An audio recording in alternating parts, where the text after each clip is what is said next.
Welcome to Unsettling Tales. The small number of people in the chat, can you hear me? If you can't, I will turn my microphone up. Yay. Thanks, Mike. Right, okay. Before I start this stream, content warnings. Vampires. And all the things you may associate with vampires, like mind control, horror, blood, gore, vaguely sexual overtones, that sort of thing. So I will be reading from the Giant Book of Vampires, which you can see on the stream picture, which is very thick and very full of vampires. Yes, shock horror. And contains many of the best, I think, classic vampire stories collected together, and also the first instance of Kim Newman's Red Rain, which became an entire series over the course subsequently, but is the final one in the book, and also the longest. But I will start from the beginning, including reading the context, and I will see how many I get through before 11 o'clock. So, how is the sound? Is it loud enough? Do you want me to turn it up or down?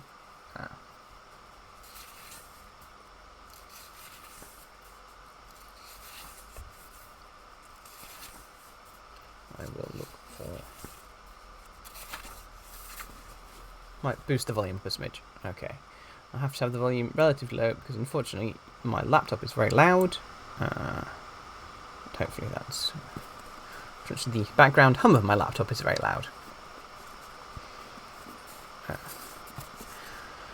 Right, I shall begin with the introduction. The Children of the Night. The undead, Nosferatu, Children of the Night. Call them what you will. What they all have in common is a need to suck the life force from the living to prolong their own unnatural existence and propagate. For the classic vampire, the blood is the life. But in recent years, no, this was published in the 90s, many novels and anthologies have elected to show the vampire in a somewhat different light, as a sympathetic, misunderstood character, a victim of its own affliction, or as a creature that feeds on the human mind or bodily fluids other than blood, in the latter case, enhancing the vampire's identification with a dark sexuality. All these approaches are perfectly valid, and some have even produced modern classics of the genre. However, I usually prefer a more traditional approach to vampire fiction.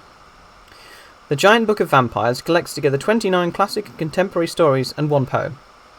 As to be expected in any representative collection, there are a few of the modern type of vampire stories I referred to above, but for the most part the bloodsuckers you'll find within these pages are the real thing. From Hugh B. Cave's pulp thriller Stragella, through to Howard Waldrop's bizarre blend of vampires and Nazis, Der Untergang des Abendlandesmenschen, you'll discover a modern mix of vampire fiction by such masters of the macabre as Clive Barker, Brian Lumley, Ramsey Campbell, Robert Bloch and Karl Edward Wagner, amongst others. F. Paul Wilson and Les Daniels are represented by two powerful short novels, and there is original fiction from Graham Masterton, Steve Rasnick-Tem and Kim Newman. However, no volume of traditional vampire stories would be complete without a sampling of the classics of the genre. Therefore, you'll also find included 5 examples of the best vampire fiction ever written, from such renowned authors as Bram Stoker, Edgar Allan Poe, M.R. James, E.F. Benson and F. Marion Crawford.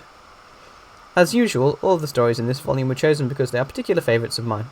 I have also attempted to put together a collection that offers a relatively unfamiliar lineup of tales to even the most jaded vampire aficionado.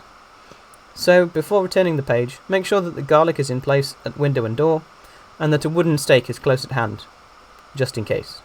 I bid you welcome. Stephen Jones, London. So our first one is from Clive Barker, who we may remember from such classics as Hellraiser, and various interesting tales about his time working as a sex worker, if I remember. This is Clive Barker's Human Remains. Clive Barker recently enjoyed a stay in the bestseller lists on both sides of the Atlantic with 2 new books. His epic novel of erotic chills, Imagica, and The Hellbound Heart, which formed the basis for the Hellraiser series of movies. As usual, various editions of his classic short story collections, Books of Blood, continue to appear, and all his novels, Damnation Game, Weaveworld, Cabal, and The Great and Secret Show, are in print. On the comics front, a bewildering variety of titles are being published based on his stories and concepts, and 1991 saw the publication of 2 non-fiction volumes about the writer, Pandemonium and Clive Barker's Shadows in Eden. Barker is currently, again, this book is from the 90s, preparing a multi-million-dollar science fiction epic for Universal Pictures which he will direct, and his story The Forbidden was recently filmed as Candyman. The story that follows in one of the author's earliest, it is also one of his most poignant. Prepare to meet a very different type of vampire. Some trades are best practiced in daylight, some by night. Gavin was a professional in the latter category. In midwinter, in midsummer, leaning against a wall or poised in a doorway, a firefly cigarette hovering at his lips, he sold what sweated in his jeans to all comers. Content warning, sex work, I guess. Sometimes to visiting widows with more money than love, who'd hire him for a weekend of illicit meetings, sour, insistent kisses, and perhaps, if they could forget their dead partners, a dry hump on a lavender-scented bed. Sometimes to lost husbands, hungry for their own sex and desperate for an hour of coupling with a boy who wouldn't ask their name. Gavin didn't much care which it was. Indifference was a trademark of his, even a part of his attraction, and it made leaving him when the deed was done and the money exchanged so much simpler. To say ciao, or be seeing you, or nothing at all to a face that scarcely cared if you lived or died, that was an easy thing. And for Gavin the profession was not unpalatable, as professions went. 1 night out of 4 it even offered him a grain of physical pleasure. At worst it was a sexual abattoir, all steaming skins and lifeless eyes, but he'd got used to that over the years. It was all profit. It kept him in good shoes. By day he slept mostly, hollowing out a warm furrow in the bed and mummifying himself in his sheets, head wrapped up in a tangle of arms to keep out the light. About 3 or so, he'd get up, shave and shower, then spend half an hour in front of the mirror, inspecting himself. He was meticulously self-critical, never allowing his weight to fluctuate more than a pound or two, either side of his self-elected ideal, careful to feed his skin if it was dry, or swab it if it was oily, hunting for any pimple that might flaw his cheek. Strict watch was kept for the most smallest sign of venereal disease, the only type of lovesickness he ever suffered. The occasional dose of crabs was easily dispatched. Gonorrhea, which he caught twice, would keep him out of service for 3 weeks, and that was bad for business, so he policed his body obsessively, hurrying to the clinic at the merest sign of a rash. It seldom happened. Uninvited crabs aside, there was little to do in that half hours of self-appraisal, but admire the collision of genes that had made him. He was wonderful. People told him that all the time. Wonderful. The face. Oh, the face, they would say, holding him tight as if they could steal a piece of his glamour. Of course, there were other beauties available, through the agencies, even on the streets if you know where to search. But most of the hustlers Gavin knew had faces that seemed, beside his, unmade. Faces that looked like the first workings of a sculptor rather than the finished article. Unrefined, experimental. Whereas he was made entire. All that could be done had been. It was just a question of preserving the perfection. Inspection over, Gavin would dress, maybe regard himself for another 5 minutes, then take the packaged wares out to sell. He worked the streets less and less these days. It was chancy. There was always the law to avoid, and the occasional psycho with an urge to clean up Sodom. If he was feeling really lazy, he could pick up a client through the escort agency, but they always creamed off a fat portion of the fee. He had regulars, of course, clients who booked his favours month after month. A widow from Fort Lauderdale always hired him for a few days on her annual trip to Europe. Another woman whose face he'd seen once in a glossy magazine called him now and then, wanting only to dine with him and confide her marital problems. There was a man Gavin called Rover after his car, who would buy him once every few weeks for a night of kisses and confessions. But on nights without a booked client, he was out on his own, finding a speck and hustling. It was a craft he had off perfectly. Nobody else working the street caught the vocabulary of invitation better, the subtle blend of encouragement and detachment, of putto and wanton. The particular shift of weight from left foot to right that presented the groin at the best angle. So. Never too blatant, never whorish, just casually promising. He prided himself that there was seldom more than a few minutes between tricks and never as much as an hour. If he made his play with his usual accuracy, eyeing the right disgruntled wife, the right regretful husband, he'd have them feed him, clothe him sometimes, bed him, and bid him a satisfied good night, all before the last tube had run on the Metropolitan line to Hammersmith. The years of half-hour assignations, 3 blowjobs and a fucking one evening were over. For one thing, he simply didn't have the hunger for it any longer. For another, he was preparing for his career to change course in the coming years, from street hustler to gigolo, from gigolo to catboy, from catboy to husband. One of these days, he knew it. He'd marry one of the widows, maybe the matron from Florida. She told him how she could picture him spread out beside her pool in Fort Lauderdale, and it was a fantasy he kept warm for her. Perhaps he hadn't got there yet, but he'd turn the trick of it sooner or later. The problem was that these rich blooms needed a lot of tending, and the pity of it was that so many of them perished before they came to fruit. Still, this year, oh yes, this year for certain, it had to be this year, something good was coming with the autumn. He knew it for sure. Meanwhile, he watched the lines deepen around his wonderful mouth. It was, without doubt, wonderful, and calculated the odds against him in the race between time and opportunity. It was 9:15 at night, September the 29th, and it was chilly, even in the foyer of the Imperial Hotel. No Indian summer to bless the streets this year. Autumn had London in its jaws and was shaking the city bare. The chill had got to his tooth, his wretched, crumbling tooth. If he'd gone to the dentist, instead of turning over in his bed and sleeping another hour, he wouldn't be feeling this discomfort. Well, too late now. He'd go tomorrow. Plenty of time tomorrow. No need for an appointment. He'd just smile at the receptionist. She'd melt and tell him she could find a slot for him somewhere. He'd smile again. She'd blush, and he'd see the dentist then and there instead of waiting 2 weeks like the poor nerds who didn't have wonderful faces. For tonight, he'd just have to put up with it. All he needed was one lousy punter, a husband who'd paid through the nose for taking it in the mouth. Then he could retire to an all-night club in Soho and content himself with reflections. As long as he didn't find himself with a confession freak on his hands, he could spit his stuff and be done by 10:30. But tonight wasn't his night. There was a new face on the reception desk of the Imperial, a thin, shot-at face with a mismatched rug perched, glued onto his pate, and he'd been squinting at Gavin for almost half an hour. The usual receptionist, Maddox, was a closet case Gavin had seen prowling the bars once or twice, an easy touch if you could handle that kind. Maddox was putty in Gavin's hand. He'd even bought his company for Aaron a couple of months back. He'd got a cheap rate too. That was good politics. But this new man was as straight and vicious, and he was on to Gavin's game. Idly, Gavin sauntered across to the cigarette machine, his walk catching the beat of the muzak as he trod the maroon carpet. Lousy fucking night. The receptionist was waiting for him as he turned from the machine, packet of Winston in hand. "Excuse me, sir." It was a practiced pronunciation that was clearly not natural. Gavin looked sweetly back at him. "Yes? Are you actually a resident at this hotel, sir?" "Actually, if not, the management would be obliged if you'd vacate the premises immediately." "I'm waiting for somebody." "Oh?" The receptionist didn't believe a word of it. "Well, just give me the name." "No need." "Give me the name," the man insisted, "and I'll gladly check to see if your contact is in the hotel."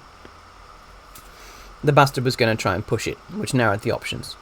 Either Gavin could choose to play it cool and leave the foyer, or play the outraged customer and stare the other man down. He chose more to be bloody-minded than because it was good tactics to do the latter.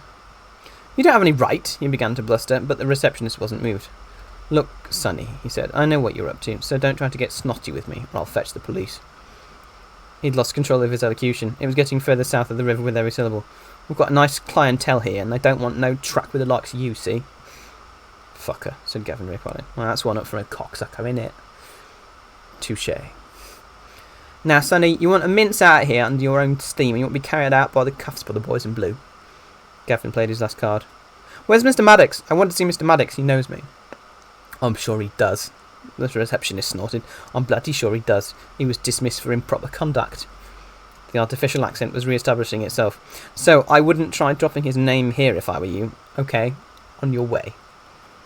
Upper hand well and truly secured, the receptionist stood back like a matador and gestured for the bull to go by. "The management thanks you for your patronage. Please don't call again." Game, set and match to the man with the rug. What the hell? There were other hotels, other foyers, other receptionists. He didn't have to take all this shit. As Gavin pushed the door open, he threw a smiling "Be seeing you" over his shoulder. Perhaps that would make the tick sweat a little one of these nights when he was walking home, and he heard a young man step on the street behind him. It was a petty satisfaction, but it was something. The door swung closed, sealing the warmth in and Gavin out. It was colder, substantially colder than it had been when he'd stepped into the foyer. A thin drizzle had begun, which threatened to worsen as he hurried down Park Lane towards South Kensington. There were a couple of hotels on the high street he could hole up in for a while. If nothing came of that, he'd admit defeat. The traffic surged around Hyde Park Corner, speeding to Knightsbridge or Victoria, purposeful, shining. He pictured himself standing on the concrete island between the two contrary streams of cars, his fingertips thrust into his jeans. They were too tight for him to get more than the first joint in the pockets. Solitary, forlorn.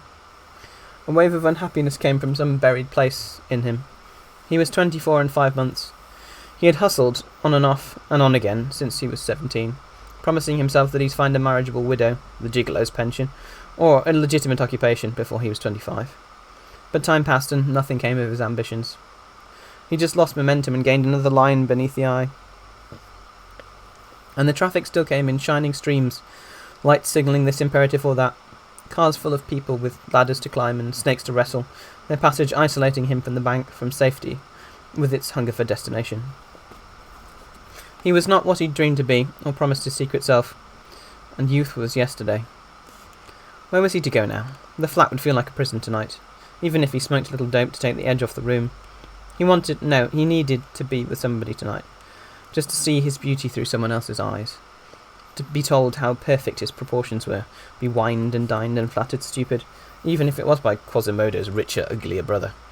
Tonight he needed a fix of affection. The pickup was so damned easy it almost made him forget the episode in the foyer of the Imperial. A guy of 55 or so, well-heeled, Gucci shoes, a very classy overcoat. In a word, quality. Gavin was standing in the doorway of a tiny art house cinema, looking over the Times of the Truffaut movie they were showing, when he became aware of the punter staring at him. He glanced at the guy to be certain there was a pickup in the offing. The direct look seemed to unnerve the punter. He moved on. He seemed to change his mind, muttered something to himself, and retraced his steps, showing patently false interest in the movie schedule. Obviously not too familiar with this game, Gavin thought. a novice. Casually, Gavin took out a Winston and lit it, the fare of the match in his cupped hands glossing his cheekbones golden. He'd done it 1,000 times, as often as not in the mirror for his own pleasure. He had a glance from the tiny fire off Pat. It always did the trick. This time when he met the nervous eyes of the punter, the other didn't back away. He drew on the cigarette, flicking out the match and letting it drop. He hadn't made a pickup like this in several months, but he was well satisfied that he still had the knack. The faultless recognition of a potential client, the implicit offer in eyes and lips that could be construed as an innocent friendliness if you made an error. This was no error, however, this was the genuine article. The man's eyes were glued to Gavin, so enamoured of him that he seemed to be hurting with it. His mouth was open as though the words of introduction had failed him. Not much of a face, but far from ugly. Tanned too often and often too quickly. Maybe he'd lived abroad. He was assuming the man was English. His prevarication suggested it. Against habit, Gavin made the opening move. You like French movies? The punter seemed to deflate with relief that the silence between them had been broken. Yes, he said. I'm going in. The man pulled a face. I don't think I will. Bit cold.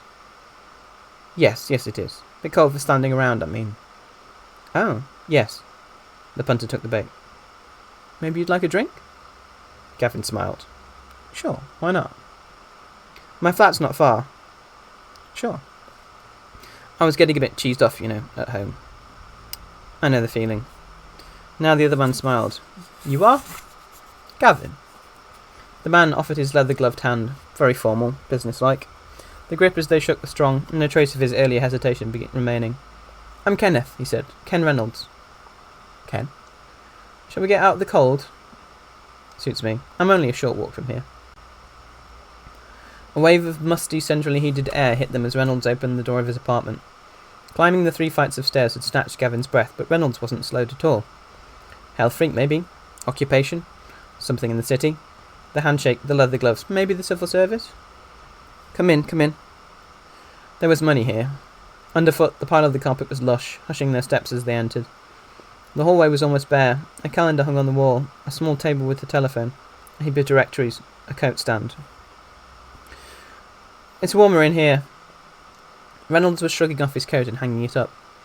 His gloves remained on as he led Gavin a few yards down the hallway and into the large room. Let's have your jacket, he said. Oh, sure. Gavin took off his jacket and Reynolds slipped out into the hall with it. When he came in again, he was working off his gloves. A slick of sweat made it a difficult job. The guy was still nervous, even on his home ground. Usually they started to calm down once they were safe behind locked doors. Not this one. He was a catalogue of fidgets. Can I get you a drink? Yeah, that would be good. What's your poison? Vodka. Surely. Anything with it? Just a drop of water. Purist, eh? Gavin didn't quite understand the remark. Yeah, he said. Man after my own heart. Will you give me a moment? I'll just fetch some ice. No problem. Reynolds dropped the gloves on a chair by the door and left Gavin to the room. It, like the hallway, was almost stiflingly warm, but there was nothing homely or welcoming about it. Whatever his profession, Reynolds was a collector. The room was dominated by displays of antiquities mounted on the walls and lined up on shelves. There was very little furniture, and what there was seemed odd. Battered tubular frame had no place in an apartment this expensive. Maybe the man was a university don or a museum governor, something academic. This was no stockbroker's living room. Gavin knew nothing about art and even less about history, so the displays meant very little to him, but he went to have a closer look just to show willing.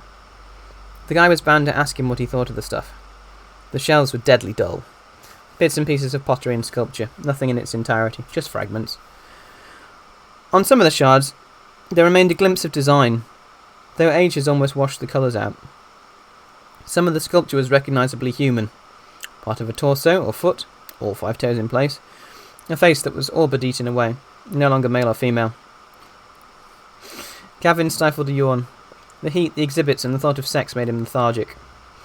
He turned his dulled attention to the wall-hung pieces. They were more impressive than the stuff on the shelves, but they were still far from complete. He couldn't see why anyone would want to look at such broken things. What was the fascination? The stone reliefs mounted on the wall were pitted and eroded, so that the skins of the figures looked leprous, and the Latin inscriptions were almost wiped out. There was nothing beautiful about them, too spoiled for beauty. They made him feel dirty somehow, as though their condition was contagious. Only one of the exhibits struck him as interesting, a tombstone. or what looked to him to be a tombstone, which was larger than the reliefs and in slightly better condition. A man on a horse carrying a sword loomed over his headless enemy. Under the picture, a few words in Latin. The front legs of the horse had been broken off, and the pillars that bounded the design were badly defaced by age. Otherwise, the image made sense. There was even a trace of personality in the crudely made face, a long nose, a wide mouth, an individual. Gavin reached to touch the inscription, but withdrew his fingers as he heard Reynolds enter. "No, please touch it," said his host. "It's there to take pleasure in. Touch away." Now that he'd been invited to touch the thing, the desire had melted away. He felt embarrassed, caught in the act. "Go on," Reynolds insisted. Gavin touched the carving. Cold stone, gritty under his fingertips. "It's Roman," said Reynolds. "Tombstone?" "Yes, found near Newcastle." "Who was he?" "His name was Flavinus. He was a regimental standard-bearer." What Gavin had assumed to be a sword was, on closer inspection, a standard. It entered in an almost erased motif. Maybe a bee? A flower? A wheel? "You're an archaeologist, then?" "That's part of my business. I research sites, occasionally oversee digs, but most of the time I restore artefacts." "Are these?" "Roman Britain's my personal obsession." He put down the glasses he was carrying and crossed to the pottery-laden shelves. "This is stuff I've collected over the years. I've never quite got over the thrill of handling objects that haven't seen the light of day for centuries. It's like plugging into history. You know what I mean?" "Yeah." Reynolds picked up a fragment of pottery off the shelf. "Of course, all the best finds are claimed by the major collectors, but if one's canny, one manages to keep a few pieces back. They were an incredible influence, the Romans. Civil engineers, road layers, bridge builders." Reynolds gave a sudden laugh at his burst of enthusiasm. "Oh hell," he said. "Reynolds is lecturing again. Sorry, I get carried away."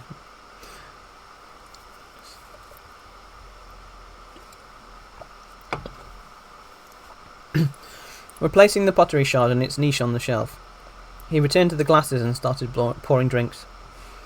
With his back to Gavin, he managed to say, "Are you expensive?" Gavin hesitated. The man's nervousness was catching, and the sudden tilt of the conversation from the Romans to the price of a blowjob took some adjustment. "It depends," he funneled. "Ah," said the other, still busying himself with the glasses. "You mean, what is the precise nature of my requirement?" "Yeah, of course." He turned and handed Gavin a healthy-sized glass of vodka. No ice. "I won't be demanding of you," he said. "I don't come cheap." "I'm sure you don't." Reynolds tried to smile, but it wouldn't stick to his face. "And I'm prepared to pay you well. Will you be able to stay the night?" "Do you want me to?" Reynolds frowned into his glass. "I suppose I do." "Then yes." The host's mood seemed to change suddenly. Indecision was replaced by a spurt of conviction. "Cheers," he said, clinking his whiskey-filled glass against Gavin's. "To love and life and anything else that's worth paying for."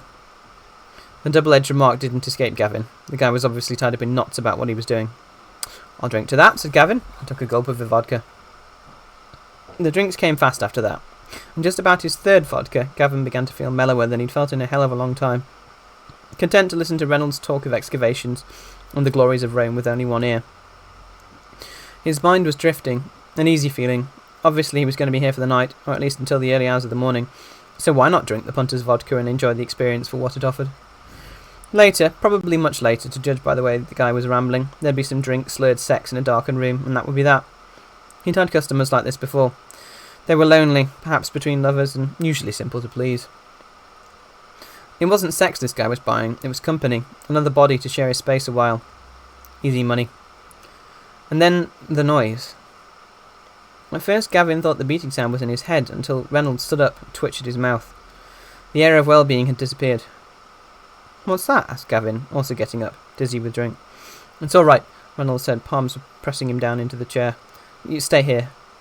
The sound intensified, a drummer in an oven beating as he burned. Please stay here a moment, it's just somebody upstairs." Reynolds was lying. The racket wasn't coming from upstairs, it was from somewhere else in the flat, a rhythmical thumping that speeded up and slowed and speeded again. "Help yourself to a drink," said Reynolds at the door, face flushed. Damn neighbours. The summons, for that was surely what it was already subsiding. "A moment only," Reynolds promised and closed the door behind him. Gavin had experienced bad scenes before, Tricks whose lovers appeared at inappropriate moments. Guys who wanted to beat him up for a price. One who got bitten by guilt in a hotel room and smashed the place to smithereens. These things happened. But Reynolds was different. Nothing about him said weird. At the back of his mind, at the very back, Gavin was quietly reminding himself that other guys hadn't seen bad at the beginning. Ah, hell. He put the doubts away. If he started to get the jitters every time he went with a new face, he'd stop working altogether soon. Somewhere along the line he had to trust to luck in his instinct, and his instinct told him this punter was not given to throwing fits. Taking a quick swipe from his glass, he refilled it and waited. The noise had stopped altogether, and it became increasingly easier to rearrange the facts. Maybe it had been an upstairs neighbour after all. Suddenly there was no sound of Reynolds moving around in the flat. His attention wandered around the room looking for something to occupy it a while, and came back to the tombstone on the wall. Flavinus the Standard Bearer. There was something crude about the idea of having your likeness. There was something satisfying about the idea of having your likeness, however crude, carved in stone and put up on the spot where your bones lay, even if some historian was going to separate bones and stone in the fullness of time. Gavin's father had insisted on burial rather than cremation. How else, he'd always said, was he going to be remembered? He would never go to an urn in a wall and cry. The irony was that nobody ever went to his grave either. Gavin had been perhaps twice in the year since his father's death. A plain stone, bearing a name, a date, and a platitude. He couldn't even remember the year his father died. People remembered Flavinus, though. People who'd never known him, more life like his, knew him now. Gavin stood up and touched the Standard Bearer's name, the crudely chased Flavinus that was the second word of the inscription. Suddenly the noise again, more frenzied than ever. Gavin turned away from the tombstone and looked at the door, half expecting Reynolds to be standing there with a word of explanation. Nobody appeared. Damn it! The noise continued, a tattoo. Somebody somewhere was very angry. And this time there could be no self-deception. The drummer was here on this floor a few yards away. Curiosity nibbled Gavin, a coaxing lover. He drained his glass and went out into the hall. The noise stopped as he closed the door behind him. Ken? He ventured. The words seemed to die at his lips. The hallway was in darkness except for a wash of light from the far end. Perhaps an open door. Gavin found a switch to his right, but it didn't work. Ken? He said again. This time the inquiry met with a response, a moan, and the sound of a body rolling, being rolled over. Had Reynolds had an accident? Jesus, he could be lying incapacitated within spitting distance from where Gavin stood. He must help. Why were his feet so reluctant to move? He had the tingling in his balls that always came with nervous anticipation. It reminded him of childhood hide-and-seek. The thrill of the chase was almost pleasurable. And pleasure apart, could he really leave now without knowing what had become of the punter? He had to go down the corridor. The first door was ajar. He pushed it open, and the room beyond was a book-lined bedroom/study. Streetlights through the curtainless window fell on a jumbled desk. No Reynolds, no Thrasher.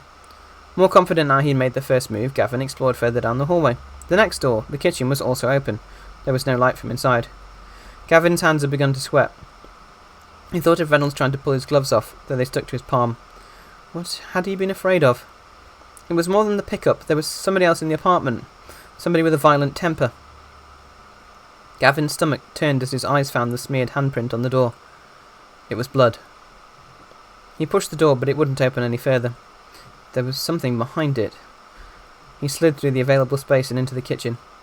An unemptied waste bin or a neglected vegetable rack fouled the air. Gavin smoothed the wall with his palm to find the light switch, and the fluorescent tube spasmed into life. Reynolds' Gucci shoes poked out from behind the door.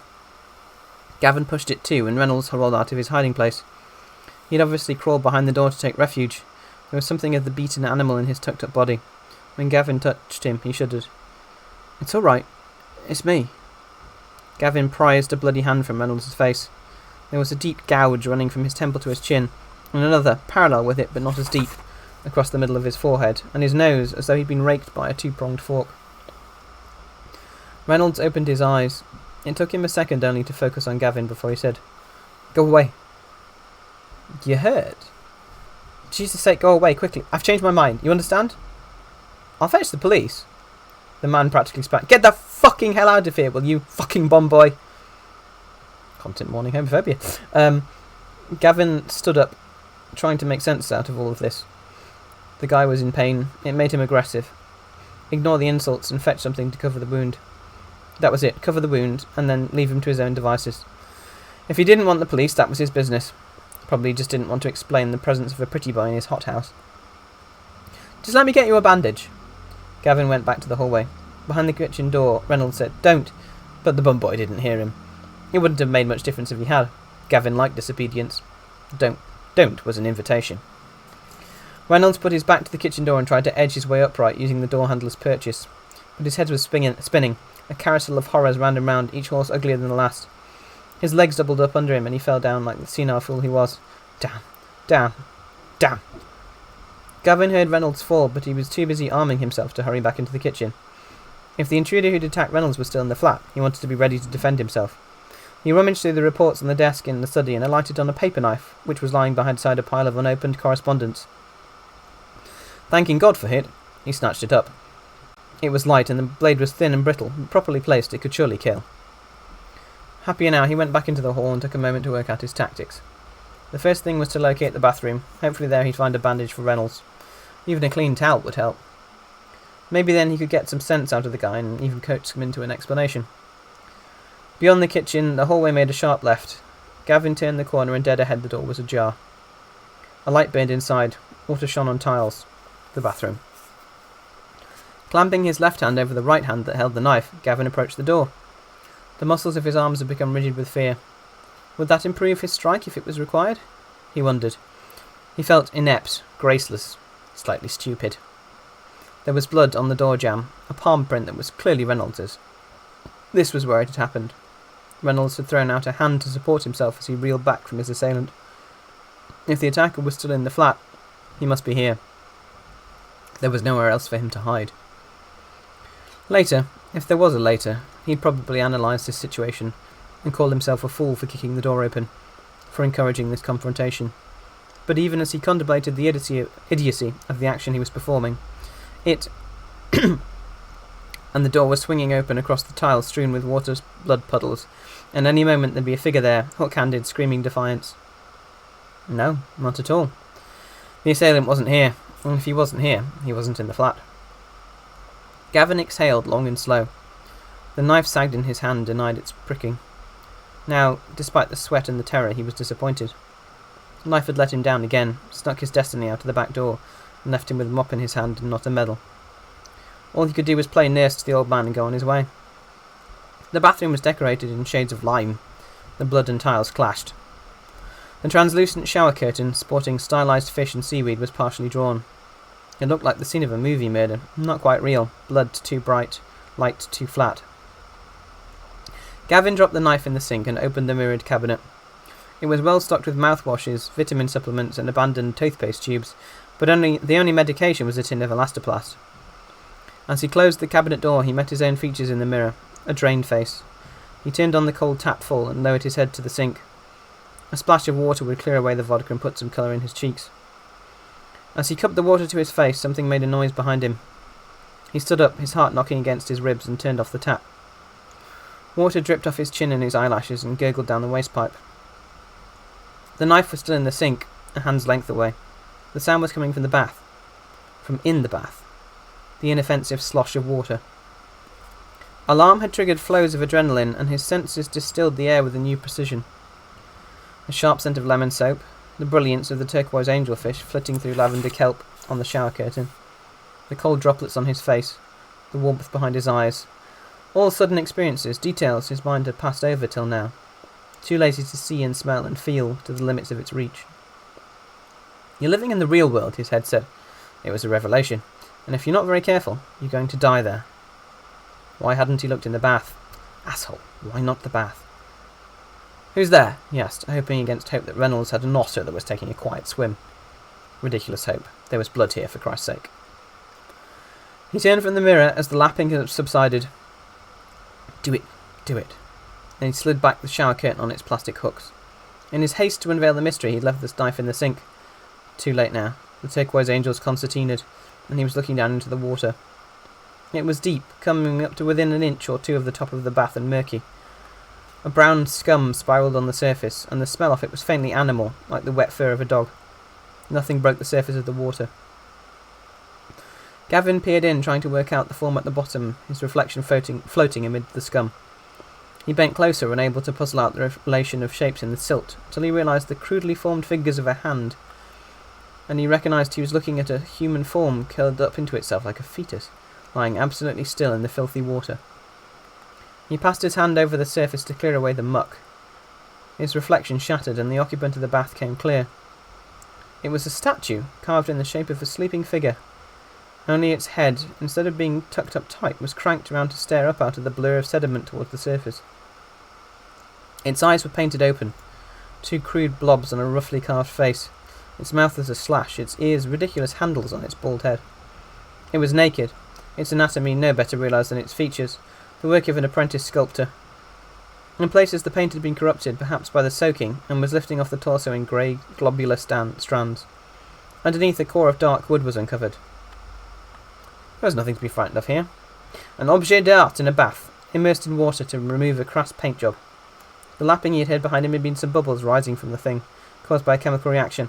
There, the fright was explained. Nothing to panic over. Keep beating my heart, as the barman at the Ambassador used to say when a new beauty appeared on the scene.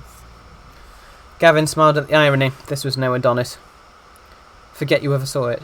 Reynolds was at the door. The bleeding had stopped, staunched by an unsavoury rag of a handkerchief pressed to the side of his face. The light of the tiles made his skin bilious. His pallor would have shamed a corpse.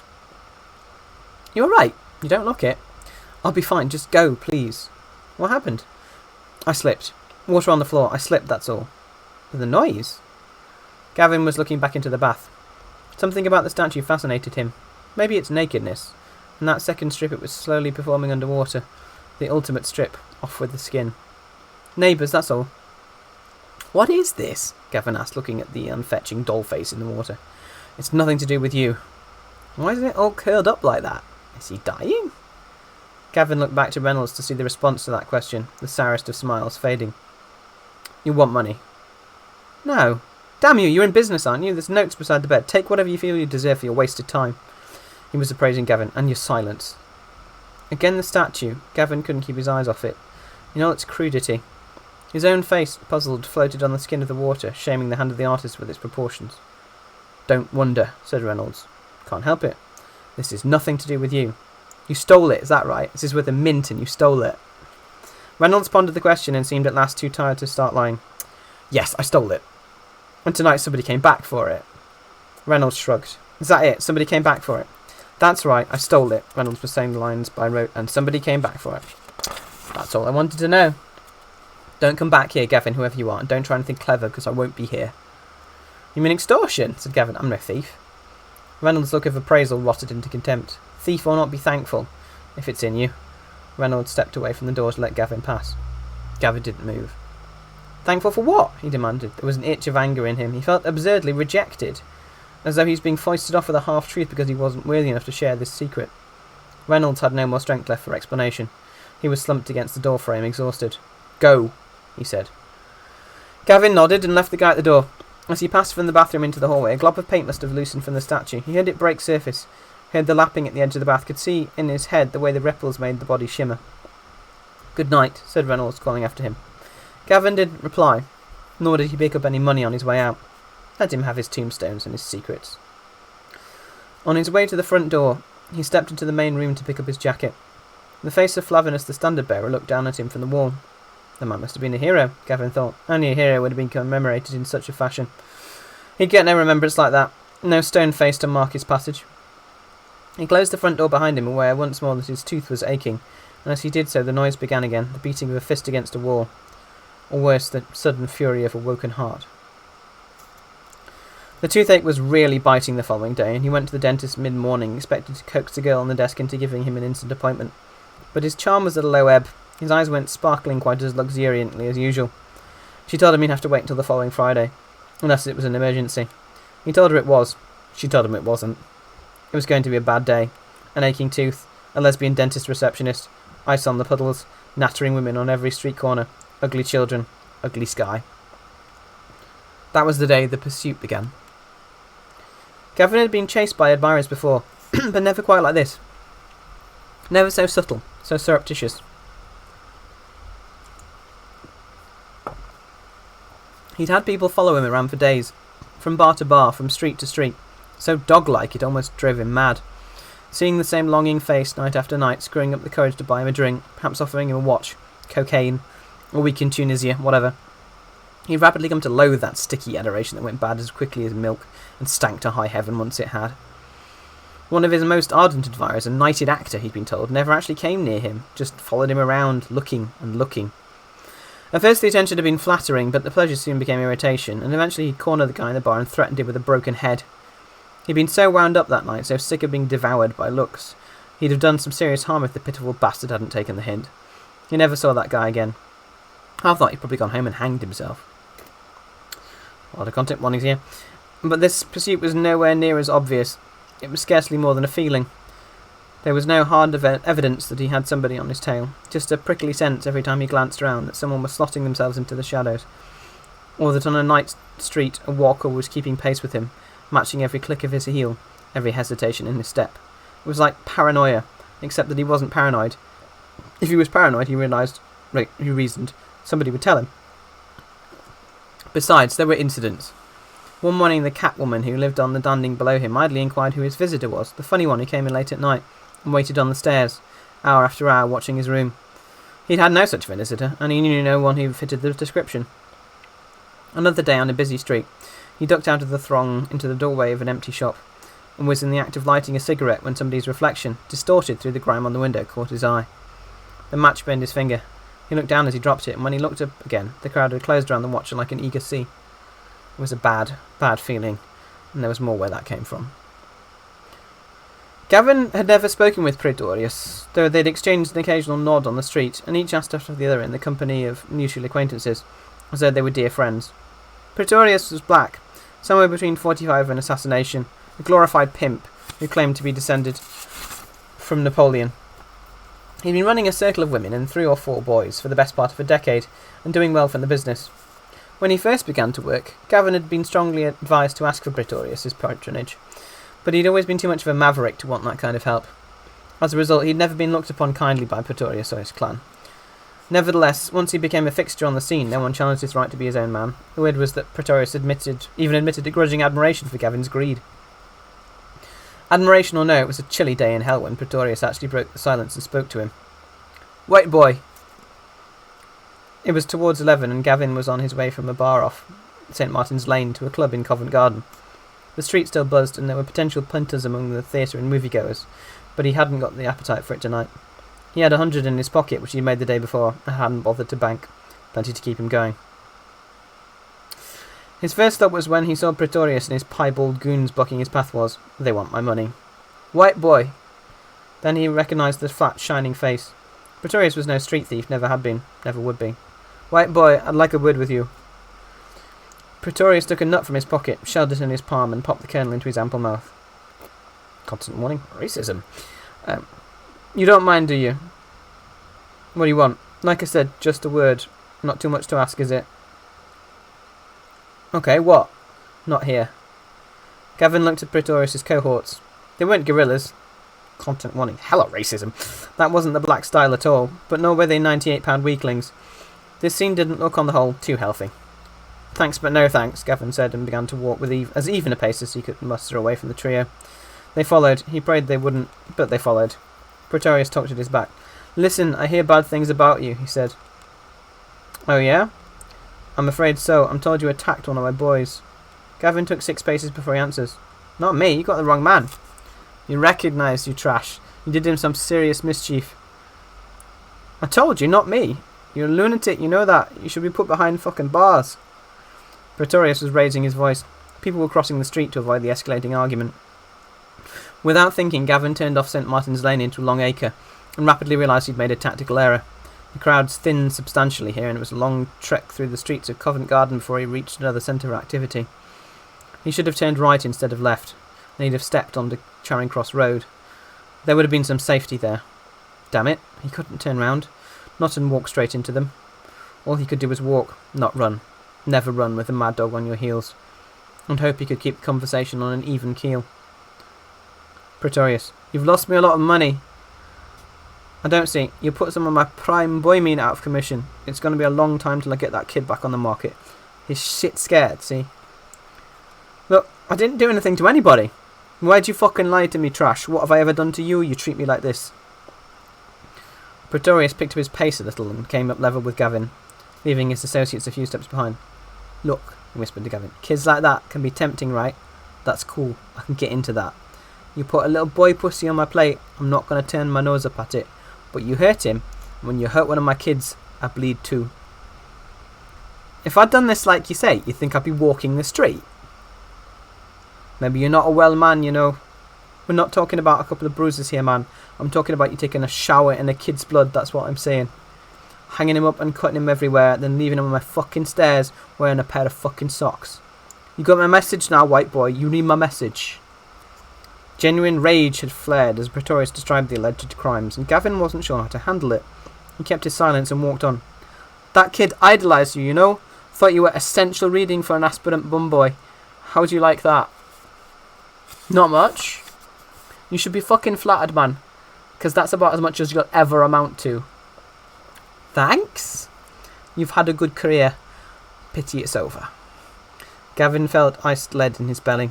He'd hoped Pretorius was going to be content with a warning. Apparently not. They were here to damage him. Jesus, they were going to hurt him, and for something he hadn't done. Didn't even know anything about. We're going to take you off the street, white boy. Permanently. I did nothing! The kid knew you, even with a stocking over his head. He knew you. The voice was the same. The clothes were the same. Face it, you were recognised. Now take the consequences. Fuck you! Gavin broke into a run. As an 18-year-old, he'd sprinted for his county. He needed that speed again now. Behind him, Pretorius laughed, such sport, and two sets of feet pounded the pavement in pursuit. They were closer, and Gavin was badly out of condition. His thighs were aching after a few dozen yards, and his jeans were too tight to run in easily. The chase was lost before it began. The man didn't tell you to leave, the white goon scolded, his bitten fingers digging into Gavin's biceps. Nice try, Pretorius smiled, sauntering towards the dogs and the panting hare. He nodded, almost imperceptibly, to the other goon. Christian, he said. At the invitation, Christian delivered a fist to Gavin's kidneys. The blow doubled him up, spitting curses. Christian said, Over there. Pretorius said, Make it snappy. And suddenly they were dragging him out of the light into an alley. His shirt and his jacket tore, his expensive shoes were dragged through dirt, and he was pulled upright, groaning. The alley was dark, and Pretorius's eyes hung in the air in front of him, dislocated. Here we are again, he said, happy as can be. I didn't touch him, Gavin gasped. The unnamed cohort, not Christian, put a ham hand in the middle of Gavin's chest and pushed him back against the end wall of the alley. His heel slid in muck, and though he tried to stay upright, his legs had turned to water. His ego too. This was no time to be courageous. He'd beg, fall down on his knees and lick their souls if need be. Anything to stop them doing a job on him. Anything to stop them spoiling his face. That was Pretorius' favourite pastime, also the street talk went, the spoiling of beauty. He had a rare way with him, could maim beyond hope of redemption in 3 strokes of a razor, and have his victim pocket his lips as a keepsake. Gavin stumbled forward, palms slapping the wet ground. Something rotten soft slid out of its skin beneath his hand. Not Christian exchanged a grin with Pretorius. Don't he look delightful, he said. Pretorius was crunching a nut. Seems to me, he said, the man's finally found his place in life. I didn't touch him, Gavin begged. There was nothing to do but deny and deny, and even then it was a lost cause. You're guilty as hell, said not Christian. Please! I'd really like to get this over with as soon as possible, said Pretorius, glancing his watch. I've got appointments to keep. People to pleasure. Gavin looked up at his tormentors. The sodium-lit street was a 25-yard dash away, if he could break through the cordon of their bodies. Allow me to rearrange your face for you, a little crime of fashion. Pretorius had a knife in his hand. Not Christian had taken a rope from his pocket with a ball on it. The ball goes in their mouth. The rope goes round their head. You couldn't scream if your life depended on it. This was it. Go! Gavin broke from his grovelling position like a sprinter from his block, but the slops greased his heels and threw him off balance. Instead of making a clean dash for safety, he stumbled sideways and fell against Christian, who in turn fell back. There was a breathless scrambling before Pretorius stepped in, dirtying his hands on the white trash and hauling him to his feet. No way out, fucker, he said, pressing the point of the blade against Gavin's chin. The jut of the bone was clearest there, and he began the cut without further debate, tracing the jawline too hot for the act to care if the trash was gagged or not. Gavin howled as blood washed down his neck, but his cries were cut short as somebody's fat fingers grappled with his tongue and held it fast. His pulse began to thud in his temples, and windows, one behind the other, opened in front of him, and he was falling through them into unconsciousness. Better to die. Better to die. They destroy his face, better to die. Then he was screaming again, except that he wasn't aware of making the sound in his throat. Through the slush in his ears, he tried to focus on the voice and realised it was Pretorius' scream he was hearing, not his own. Yeah, how are content warnings? His tongue was released, and he was spontaneously sick. He staggered back, puking from a mess of struggled figures in front of him. A person or persons unknown had stepped in and prevented the completion of his spoiling. There was a body sprawled on the floor, face up. Not Christian, eyes open, life shut. God, someone had killed him. For him. Gingerly, he put his hand up to his face to feel the damage. The flesh was deeply lacerated along his jawbone, from the middle of his chin to within an inch of his ear. It was bad, but Pretorius, ever organised, had left the best delights to the last, and had been interrupted before he'd slit Gavin's nostrils or taken off his lips. A scar along his jawbone wouldn't be pretty, but it wasn't disastrous. Somebody was staggering out of the melee towards him. Pretorius, tears on his face, eyes like golf balls. Beyond him, Christian, his arms useless, was staggering towards the street. Pretorius wasn't following. Why? His mouth opened, an elastic filament of saliva strung with pearls depended from his lower lip. "Help me!" he appealed, as though his life was in Gavin's power. One large hand was raised to squeeze a drop of mercy out of the air, but instead came the sweep of another arm, reaching over his shoulder and thrusting a weapon, a crude blade, into the black's mouth. He gargled at a moment, his throat trying to accommodate its edge, its width, before his attacker dragged the blade up and back, holding Pretorius' neck to steady him against the force of the stroke. The startled face divided, and heat bloomed from Pretorius' interior, warming Gavin in a cloud. The weapon hit the alley floor, a dull clank. Gavin glanced at it. A short, wide-bladed sword. He looked back at the dead man. Pretorius stood upright in front of him, supported now only by his executioner's arm. His gushing head fell forward, and the executioner took a bow as a sign, neatly dropping Pretorius' body at Gavin's feet. No longer eclipsed by the corpse, Gavin met his saviour face to face. It took him only a moment to place those crude features, the startled, lifeless eyes, the gash of a mouth, the jug-handle ears. It was Reynolds' statue. It grinned, its teeth too small for its head, milk teeth still to be shed before the adult form. There was, however, some improvement in its appearance. He could see that even in the gloom. The brow seemed to have swelled, the face was altogether better proportioned. It remained a painted doll, but it was a doll with aspirations. The statue gave a stiff bow, its joints unmistakably creaking, and the sheer absurdity of this situation welled up in Gavin. It bowed, damn it, it smiled, it murdered, and yet it couldn't possibly be alive, could it? Later he would disbelieve, he promised himself. Later, he'd find 1,000 reasons not to accept the reality in front of him. Blame his blood-starved brain, his confusion, his panic. One way or another he'd argue himself out of this fantastic vision, and it would be as though it had never happened. If he could just live with it a few minutes longer. The vision reached across and touched Gavin's jaw, lightly running its crudely carved fingers along the lips of the wound Pretorius has made. A ring on its smallest finger caught the light, a ring identical to his own. "We're going to have a scar," it said. Gavin knew its voice. "Dear me, pity," it said. It was speaking with his voice. Still, it could be worse. His voice. God, his. Gavin shook his head. "Yes," it said, understanding that he's understood. "Not me." "Yes." "Why?" It transferred its touch from Gavin's jawbone to its own, marking out the place where the wound should be. Even as it made the gesture, its surface opened and it grew a scar on the spot.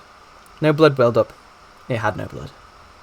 Yet, wasn't that his own even brow it was emulating, and the piercing eyes? Weren't they becoming his, and the wonderful mouth? "The boy?" said Gavin, fitting the pieces together. "Oh, the boy." It threw its unfinished glance towards heaven. What a treasure he was, and how he snarled. "You washed in his blood?" "I need it." It knelt to the body of Pretorius and put its fingers in the split head.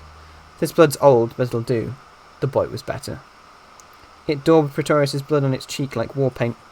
Gavin couldn't hide his disgust. "Is he such a loss?" the effigy demanded. The answer was no, of course. It was no loss at all that Pretorius was dead.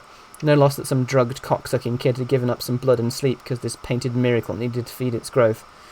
There were worse things than this every day somewhere, huge horrors. And yet... "You can't condone me," it prompted. "It's not in your nature, is it? Soon it won't be in mine, either. I'll reject my life as a tormentor of children because I'll see through your eyes, share your humanity." It stood up, its movement still lacking flexibility. "Meanwhile, I must behave as I think fit." On its cheek, where Pretorius's blood had been smeared, the skin was already waxier, less like painted wood. "I am a thing without a proper name," it pronounced. "I am a wound in the flank of the world, but I am also that perfect stranger you always prayed for as a child, to come and take you, call you beauty, lift you naked out of the street and through heaven's window. Aren't I? Aren't I?" How did it know the dreams of his childhood? How could it have guessed that particular emblem of being hoisted out into a street full of plague into a house that was heaven? "Because I am yourself," it said in reply to the unspoken question. "Made perfectible." Gavin gestured towards the corpses. "You can't be me. I'd never have done this." It seemed ungracious to condemn it for its intervention, but the point stood. "Wouldn't you?" said the other. "I think you would." Gavin heard Pretorius's voice in his ear. A crime of fashion. Felt again the knife at his chin, the nausea, the helplessness. Of course he'd have done it. A dozen times over he'd have done it, and called it justice. It didn't need to hear his accession. It was plain. "I'll come and see you again," said the painted face. "Meanwhile, if I were you, I'd be going." Gavin locked eyes with it a beat, probing it for doubt, then started towards the road.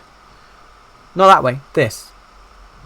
It was pointing towards a door in the wall, almost hidden behind festering bags of refuse. That was how it had come so quickly, so quietly. "Avoid the main streets. Keep yourself out of sight.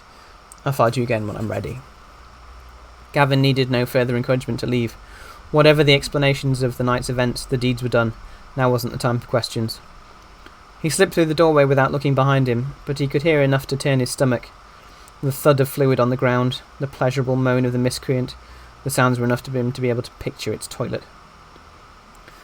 Nothing of the night before made any sense the morning after. There was no sudden insight into the nature of the waking dream he dreamt. There was just a series of stark facts. In the mirror, the fact of the cut on his jaw, gummed up and aching more badly than his rotted tooth.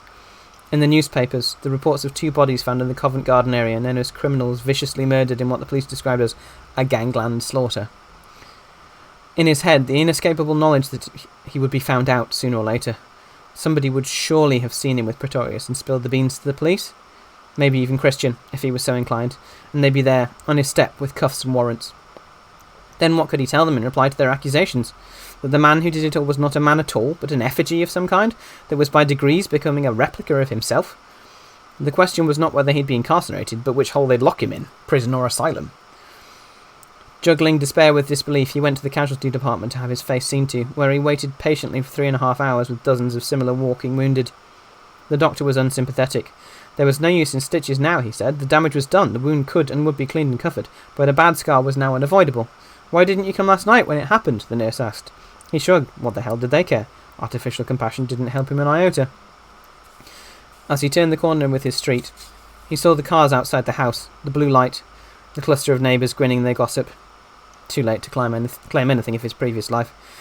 By now they had possession of his clothes, his combs, his perfumes, his letters, and they'd be searching through them like apes after lice. He'd seen how thoroughgoing these bastards could be when they suited them, how completely they could seize and parcel up a man's identity, eat it up, suck it up. They could erase you as surely as a shot, but leave you a living blank. There was nothing to be done. His life was theirs now to sneer at and salivate over, even have a nervous moment, 1 or 2 of them when they saw his photographs and wondered if they paid for this boy themselves, some horny night. Let them have it all, they were welcome. From now on he would be lawless because laws protect possessions, and he had none. They'd wiped him clean, or as good as. He had no place to live, nothing to call his own. He didn't even have fear, that was the strangest thing. He turned his back on the street and the house he'd lived in for 4 years, and he felt something akin to relief, happy that his life had been stolen from him in its squalid entirety. He was the lighter for it. 2 hours later, and miles away, he took time to check his pockets. He was carrying a banker's card, almost £100 in cash, a small collection of photographs, some of his parents and sister, mostly of himself, a watch, a ring, and a gold chain around his neck. Using the card might be dangerous. They'd surely have warned his bank by now. The best thing would be to pawn the ring and the chain and then hitch north. He had friends in Aberdeen who'd hide him a while. But first, Reynolds. It took Gavin an hour to find the house where Ken Reynolds lived. It was the best part of 24 hours since he'd eaten, and his belly complained as he stood outside Livingstone Mansions. He told it to keep its peace and slipped into the building. The interior looked less impressive by daylight. The tread of the stairs carpet was worn, and the paint on the balustrade filthy with use. Taking his time, he climbed the 3 flights to Reynolds' apartment and knocked. Nobody answered, nor was there any sound of movement from inside. Reynolds had told him, of course, don't come back. I won't be there. Had he somehow guessed the consequences of sicking that thing into the world? Gavin rapped on the door again, and this time he was certain he heard someone breathing on the other side of the door. Reynolds, he said, pressing to the door. I can hear you. Nobody replied, but there was somebody in there. He was sure of it. Gavin slapped his palm on the door. Come on, open up, you bastard. A short silence, then a muffled voice. Go away. I want to speak to you. Go away, I told you go away, I have nothing to say to you. You owe me an explanation, for God's sake. If you don't open this fucking door, I'll fetch someone who will. An empty threat, but Reynolds responded. No, wait. There was the sound of a key in the lock, and the door was opened a few paltry inches. The flat was in darkness beyond the scabby face that peered out at Gavin. It was Reynolds, sure enough, but unshaven and wretched. He smelt unwashed, even though the crack in the door, and he was wearing only a stained shirt and a pair of pants hitched up with a knotted belt. I can't help you. Go away. If you let me explain, Gavin pressed the door, and Reynolds was either too weak or too befuddled to help stop him open it. He stumbled back into the darkened hallway. What the fuck's going on in here? The place stank of rotten food. The air was evil with it. Reynolds let Gavin slam the door behind him before producing a knife from the pocket of his stained trousers. Don't fool me, Reynolds screamed. I know what you've done. Very fine. Very clever. You mean the murders? It wasn't me. Reynolds poked the knife at Gavin. How many bloodbaths did it take? He asked, tears in his eyes. 6? 10? I didn't kill anybody. Monster. The knife in Reynolds' hand was the paper knife Gavin himself had wielded. He approached Gavin with it. There was no doubt he had every intention of using it. Gavin flinched and Reynolds seemed to take hope from his fear. Had you forgotten what it was like being flesh and blood? The man had lost his marbles. Look, I just came here to talk. You came here to kill me. I could reveal you, so you came to kill me. Do you know who I am? Gavin said. Reynolds sneered. You're not the queer boy. You look like him, but you're not. For pity's sake, I'm Gavin! Gavin! The words to explain, to prevent the knife pressing any closer, wouldn't come. Gavin, you remember? Was all he could say. Reynolds faltered a moment, staring at Gavin's face. You're sweating, he said. The dangerous stare fading in his eyes. Gavin's mouth had gone dry, so he could only nod. I can see you're sweating. He dropped the point of the knife. It could never sweat, he said. Never had, never would have. Didn't have the knack of it. You're the boy, not it. The boy. His face slackened. Its flesh a sack which was almost emptied. I need help, said Gavin, his voice hoarse. You've got to tell me what's going on. You want an explanation? Reynolds replied. You can have whatever you can find. He led the way into the main room. The curtains were drawn, but even in the gloom Gavin could see that every antiquity it had contained had been smashed beyond repair. The pottery shards had been reduced to smaller shards, and those shards to dust. The stone reliefs were destroyed. The tombstone of Flavinus the standard-bearer was rubble. Who did this?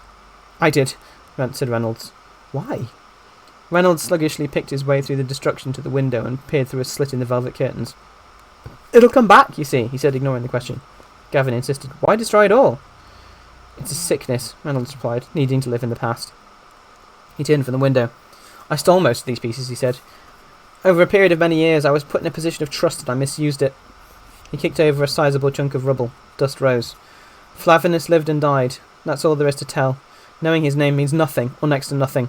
It doesn't make Flavinus real again. He's dead and happy. The statue in the bath? Reynolds stopped breathing for a moment, his inner eye meeting the painted face. You thought I was it, didn't you, when I came to the door? Yeah, I thought it finished its business. It imitates. Reynolds nodded. As far as I understand its nature, he said yes, it imitates. Where did you find it? Near Carlisle. I was in charge of the excavation there. We found it lying in a bathhouse. A statue curled up into a ball beside the remains of an adult male. It was a riddle. A dead man and a statue lying together in a bathhouse. Don't ask me what drew me to the thing. I don't know. Perhaps it works its will through the mind as well as the physique. I stole it, brought it back here.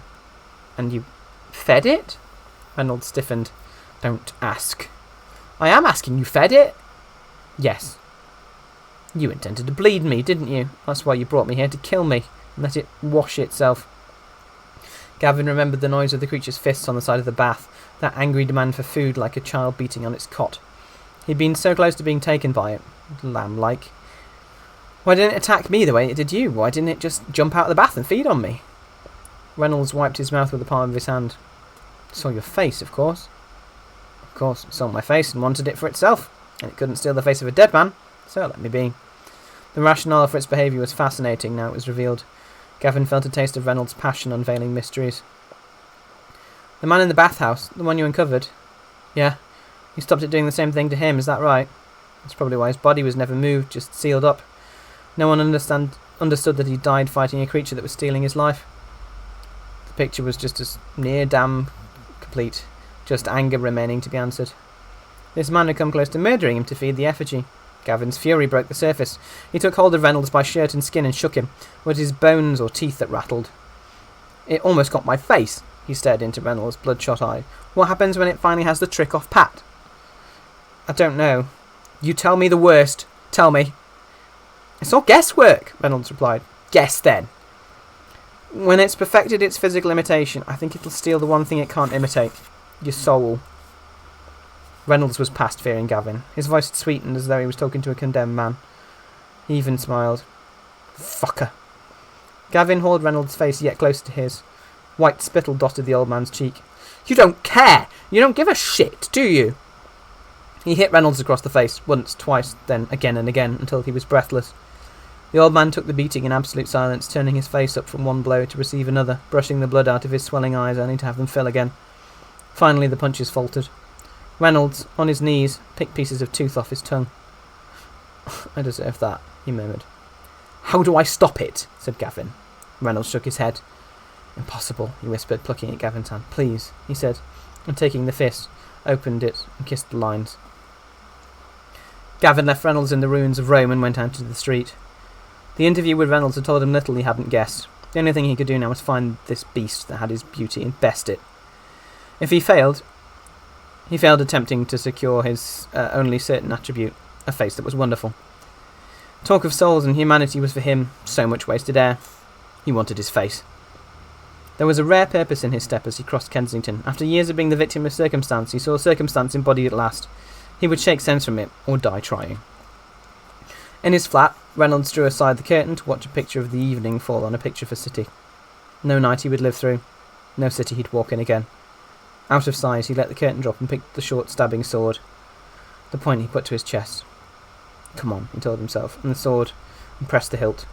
But the pain as the blood entered his body a mere half-inch was enough to make his head reel. He knew he'd faint before the job was half done. So he crossed the wall, steadied the hilt against it, and let his own body weight impale him. That did the trick. He wasn't sure if the sword had skewered him through entirely, but by the amount of blood he'd surely killed himself. Though he tried to arrange to turn, and so drive the blade all the way home as he fell on it, he fluffed the gesture and instead fell on his side. The impact made him aware of the sword in his body, a stiff, uncharitable presence transfixing him utterly.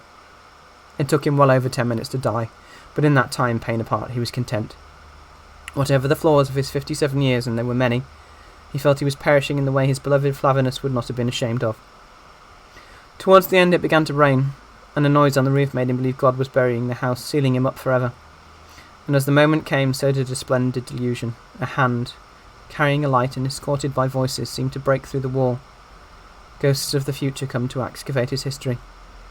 He smiled to greet them and was about to ask what year this was, when he realised he was dead.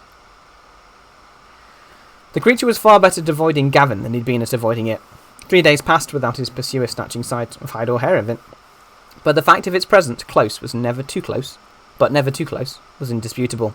In a bar someone would say, "Saw you last night on Edgware Road," and then he'd not been near the place, or "How'd you make out with that Arab then?"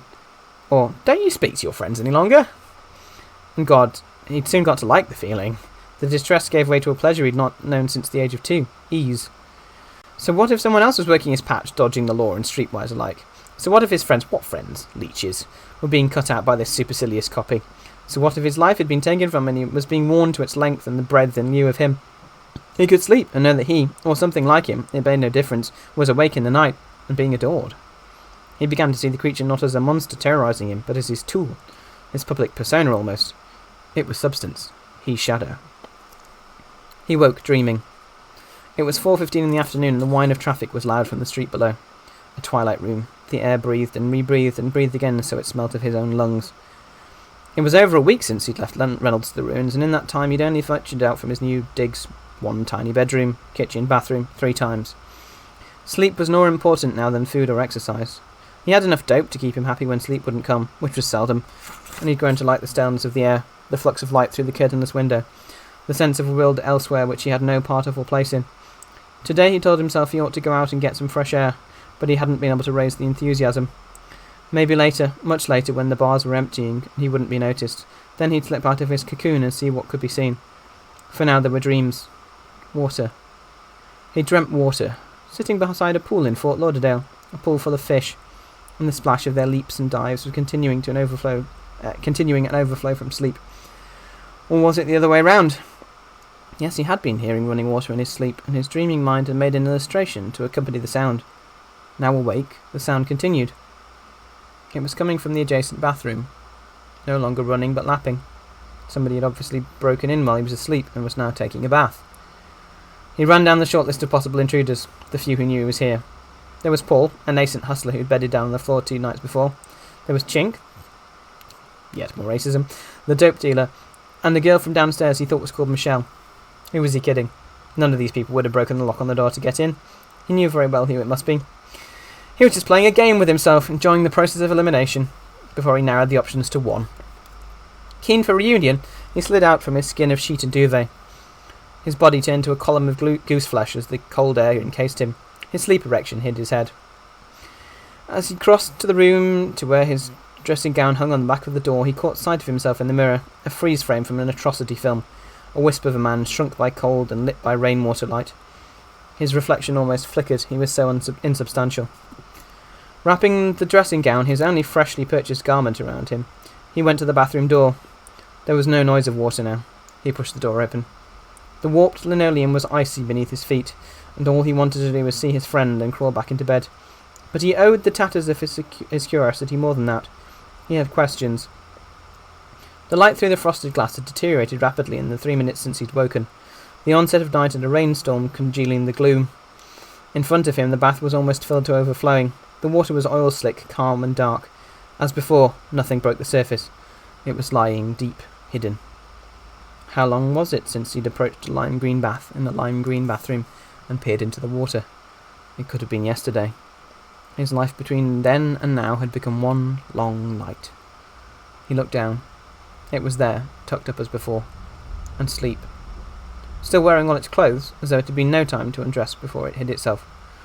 Where it had been bald, it now sprouted a luxuriant head of hair, and its features were quite complete. No trace of a painted face remained. It had a plastic beauty that was his own, absolutely down to the last mole. Its perfectly finished hands were crossed on its chest. The night deepened. There was nothing to do but watch it sleep, and he became bored with that. It had traced him here. It wasn't likely to run away again. He could go back to bed. Outside, the rain had slowed the commuter's homeward journey to a crawl. There were accidents, some fatal. Engines overheated. Hearts too. He listened to the chase. Sleep came and went. It was in the middle of the evening when thirst woke him again. He was dreaming water, and there was the sound as it had been before. The creature was hauling itself out of the bath, was putting its hand to the door, opening it. There it stood. The only light in the bedroom was coming from the street below. It barely began to illuminate the visitor. "Gavin, are you awake?" "Yes," he said. "Will you help me?" it asked. There was no trace of a threat in its voice. It asked as a man might ask his brother for kinship's sake. "What do you want?" "Time to heal." "Heal?" "Put on the light." Gavin switched on the lamp beside the bed and looked at the figure at the door. It no longer had its arms crossed on its chest. Gavin saw the position it had been covering, an appalling shotgun wound. The flesh of its chest had been blown open, exposing its colourless innards. There was, of course, no blood. That it would never have. Nor, from this distance, could Gavin see anything in its interior that faintly resembled human anatomy. "God almighty," he said. "Pretorius had friends," said the other, and his fingers touched the edge of the wound. The gesture recalled a picture of the wall in his mother's house, Christ in glory, the Sacred Heart floating inside the Saviour, while his fingers, pointing to the agony he had suffered, said, "This was for you." "Why aren't you dead?" "Because I'm not yet alive," it said. Not yet, remember that, Gavin thought. It has intimations of mortality. "Are you in pain?" "No," it said sadly, as though it craved the experience. "I feel nothing. All signs of life are cosmetic. But I'm learning." It smiled. "I've got the knack of the yawn, and the fart." The idea was both absurd and touching, that it would aspire to farting, that a farcical failure of the digestive system was for it a precious sign of humanity. "And the wound?" "Is healing. Will heal completely in time." Gavin said nothing. "Do I disgust you?" it asked without inflection. "No." It was staring at Gavin with perfect eyes. His perfect eyes. "What did Reynolds tell you?" it asked. Gavin shrugged. "Very little." "That I'm a monster? That I suck out the human spirit?" "Not exactly." "More or less." "More or less," Gavin conceded. It nodded. "He's right," it said. "In his way, he's right. I need blood. That makes me monstrous. In my youth, a month ago, I bathed in it. Its touch gave wood the appearance of flesh, but I don't need it now. The process is almost finished. All I need now." It faltered, not, Gavin thought, because it intended to lie, but because the words to describe its condition wouldn't come. "What do you need?" Gavin pressed it. It shook its head, looking down at the carpet. "I've lived several lives, you know. Sometimes I've stolen lives and got away with it. Lived a natural span, then shrugged off that face and found another. Sometimes, like the last time, I've been challenged and lost." "Are you some kind of machine?" "No." "What then?" "I am what I am. I know of no others like me, though why should I be the only one? Perhaps there are others, many others. I simply don't know of them yet. So I live and die and live again and learn nothing."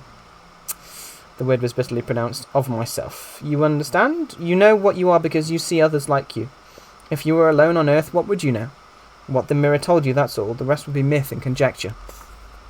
The summary was made without sentiment. "May I lie down?" it asked. It began to walk towards him, and Gavin could see more clearly the fluttering in its chest cavity, the restless, incoherent forms that were mushrooming there in place of the heart. Sighing, it sank face down on the bed, its clothes sodden, and closed its eyes. "We'll heal," it said. "Just give us time." Gavin went to the door of the flat and bolted it. Then he dragged a table over and wedged it under the handle. Nobody could get in and attack it in sleep. They would stay here, together in safety, he and it, he and himself. The fortress secured, he brewed some coffee and sat in the chair across the room from the bed and watched the creature sleep. The rain rushed against the window heavily 1 hour, lightly the next. Wind threw sodden leaves against the glass and they clung there like inquisitive moths. He watched them sometimes when he tired of watching himself, but before long he'd want to look again and be back, staring at the casual beauty of his outstretched arm, the light flicking the wristbone, the lashes. He fell asleep in the chair about midnight, with an ambulance complaining in the street outside and the rain coming again. It wasn't comfortable in the chair, and he'd surface from sleep every few minutes, his eyes opening a fraction. The creature was up. It was standing by the window, now in front of the mirror, now in the kitchen. Water ran. He dreamt water. The creature undressed. He dreamt sex.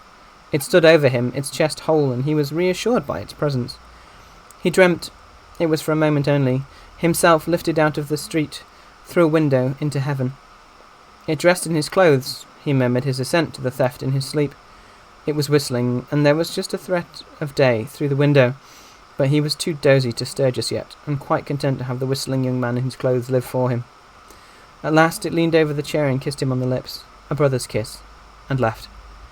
He heard the door close behind it.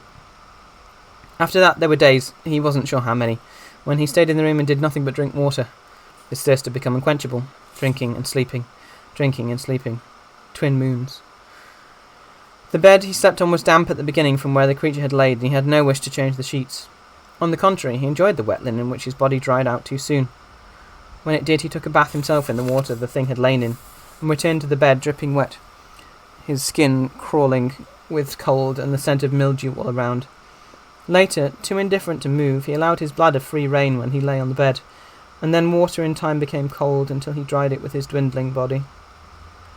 But for some reason, despite the icy room, his nakedness, his hunger, he couldn't die. He got up in the middle of the night on the 6th or 7th day and sat on the edge of the bed to find the flaw in his resolve. When the solution didn't come, he began to shamble round the room much as the creature had a week earlier, standing in front of the mirror to survey his pitifully changed body, watching the snow shimmer down and melt on the sill. Eventually, by chance, he found a picture of his parents he remembered the creature staring at. Or had he dreamt that? He thought not. He had a distinct idea that it had picked up this picture and looked at it. That was, of course, the bar to his suicide, that picture. There were respects to be paid. Until then, how could he hope to die? He walked to the cemetery through the slush, wearing only a pair of slacks and a t-shirt. The remarks of middle-aged women and schoolchildren went unheard. Whose business but his own was it if going barefoot was the death of him? The rain came and went, sometimes thickening towards snow, but never quite achieving its ambition. There was a service going on at the church itself, a line of brittle coloured cars parked out the front. He slipped down the side into the churchyard. It boasted a good view, much spoiled today by the smoky veil of sleet, but he could see the trains and the high-rise flats and the endless rows of roofs. He ambled among the headstones, by no means certain of where to find his father's grave. It had been 16 years, and the day hadn't been that memorable. Nobody had said anything illuminating about Jeff in general, or his father's death specifically. There wasn't even a social gaff or two to mark the day. No aunt broke wind at the buffet table, no cousin took him aside to expose herself.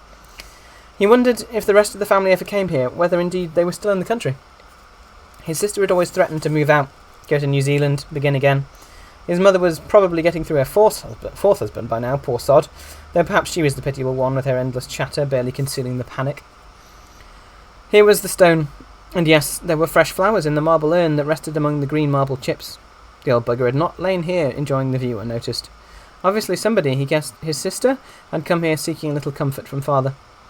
Gavin ran his fingers over the name, the date, the platitude. Nothing exceptional, which is only right and proper because there'd been nothing exceptional about him. Staring at the stone, words came spilling out, as though father was sitting on the edge of the grave, dangling his feet, raking his hair across his gleaming scalp, pretending as he always pretended to care. What do you think, eh? Father wasn't impressed. Not much, am I? Gavin confessed. You said it, son. Well, I was always careful, like you told me. There aren't any bastards out there going to come look for me. Damn pleased. I wouldn't be much to find, would I? Father blew his nose, wiped it 3 times, once from left to right, again left to right, finishing right to left. Never failed. Then he slipped away. Oh, shithouse. A toy train let out a long blast on its horn as it passed, and Gavin looked up. There he was, himself, standing absolutely still a few yards away. He was wearing the same clothes he'd put on a week ago when he'd left the flat. They looked creased and shabby from constant wear, but the flesh... Oh, the flesh was more radiant than his own had ever been. It almost shone in the dazzling light. And his tears on the doppelganger's cheeks only made the features more exquisite. What's wrong? Said Gavin. It always makes me cry coming here. It stepped over the graves towards him, its feet crunching on the gravel, soft on grass. So real. Been here before? Oh yeah, many times over the years. Over the years? What did it mean, over the years? Had it mourned here for people it had killed? As if in answer. I come to visit father. Twice, maybe 3 times a year. This isn't your father, said Gavin, almost amused by the delusion. It's mine. I don't see any tears on your face, said the other. I feel... nothing, his face told him. You feel nothing at all, if you're honest. That was the truth. Whereas I... The tears began to flow again. Its nose ran. I'll miss him until I die. It was surely play acting, but if so, why was there such grief in its eyes, and why were its features crumpled into ugliness as it wept? Gavin had seldom given in to tears. They'd always made him feel weak and ridiculous. But this thing was proud of tears. It gloried in them. They were its triumph. And even then, knowing it had overtaken him, Gavin could find nothing in him that approximated grief. Have it, he said. Have the snots. You're welcome. The creature was hardly listening. Why is it all so painful? It asked after a pause. Why is it loss that makes me human? Gavin shrugged. What did he know about care about the fine art of being human? The creature wiped its nose with its sleeve, sniffed and tried to smile through its unhappiness. I'm sorry, it said. I'm making a damn fool of myself. Please forgive me. It inhaled deeply, trying to compose itself. That's all right, said Gavin. The display embarrassed him, and he was glad to be leaving. Your flowers? He asked as he turned from the grave. It nodded. He hated flowers. The thing flinched. Ah. Still, what does he know? He didn't even look at the effigy again, just turned and started up the path that ran behind the church. A few yards on, the thing called after him. Can you recommend a dentist? Gavin grinned and kept walking. It was almost the commuter hour. The arterial road that ran by the church was already thick with speeding traffic. Perhaps it was Friday, early escapees hurrying home. Lights blazed brilliantly, horns blared. Gavin stepped into the middle of the flow without looking to right or left, ignoring the squeals of brakes and the curses, and began to walk amongst the traffic as if he were idling in an open field. The wing of a speeding car grazed his leg as it passed. Another almost collided with him. Their eagerness to get somewhere, to arrive at a place they would presently be itching to depart from again, was comical. Let them rage at him, loathe him. Let them glimpse his featureless face and go home haunted. If the circumstances were right, maybe one of them would panic, swerve and run him down. Whatever. From now on he belonged to chance, whose standard bearer he would surely be.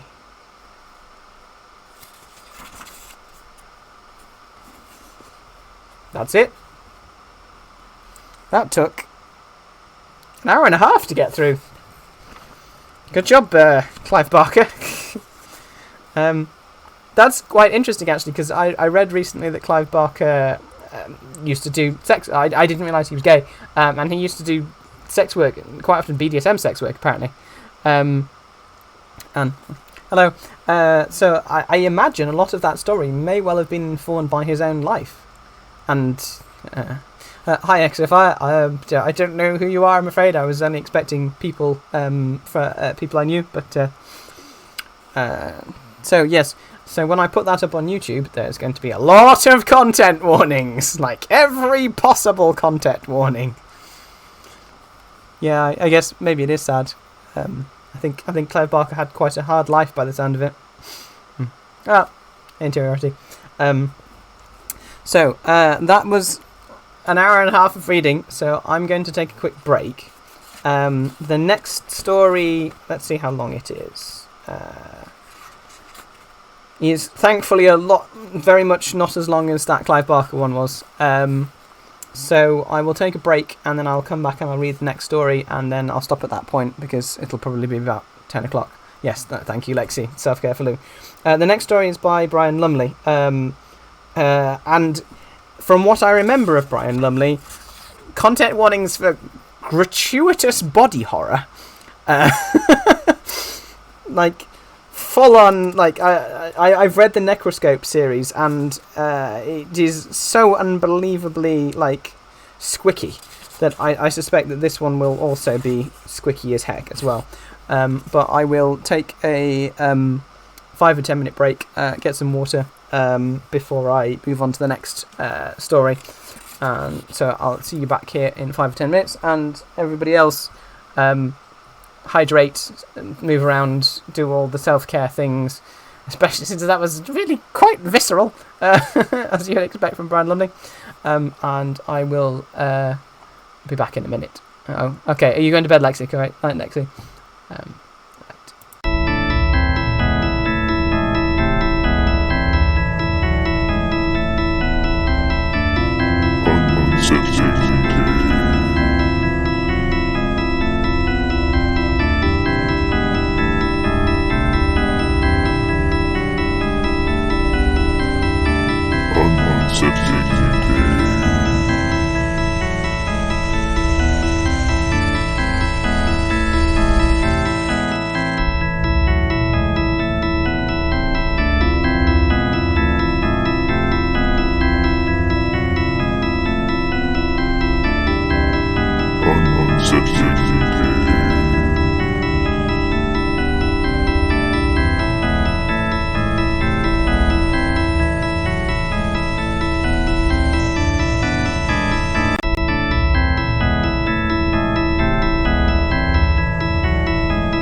Alrighty, and with a slightly adjusted camera, I am back, so I am no longer sinking off the bottom of the screen.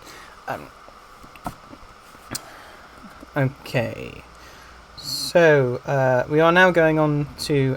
for anybody who joined the stream after the beginning, I am reading from The Giant Book of Vampires, a 1994, I think, anthology by Stephen Jones, collected together, which I think are some of the best vampire stories out there. No, sorry, first published The Mammoth Book of Vampires, 1992.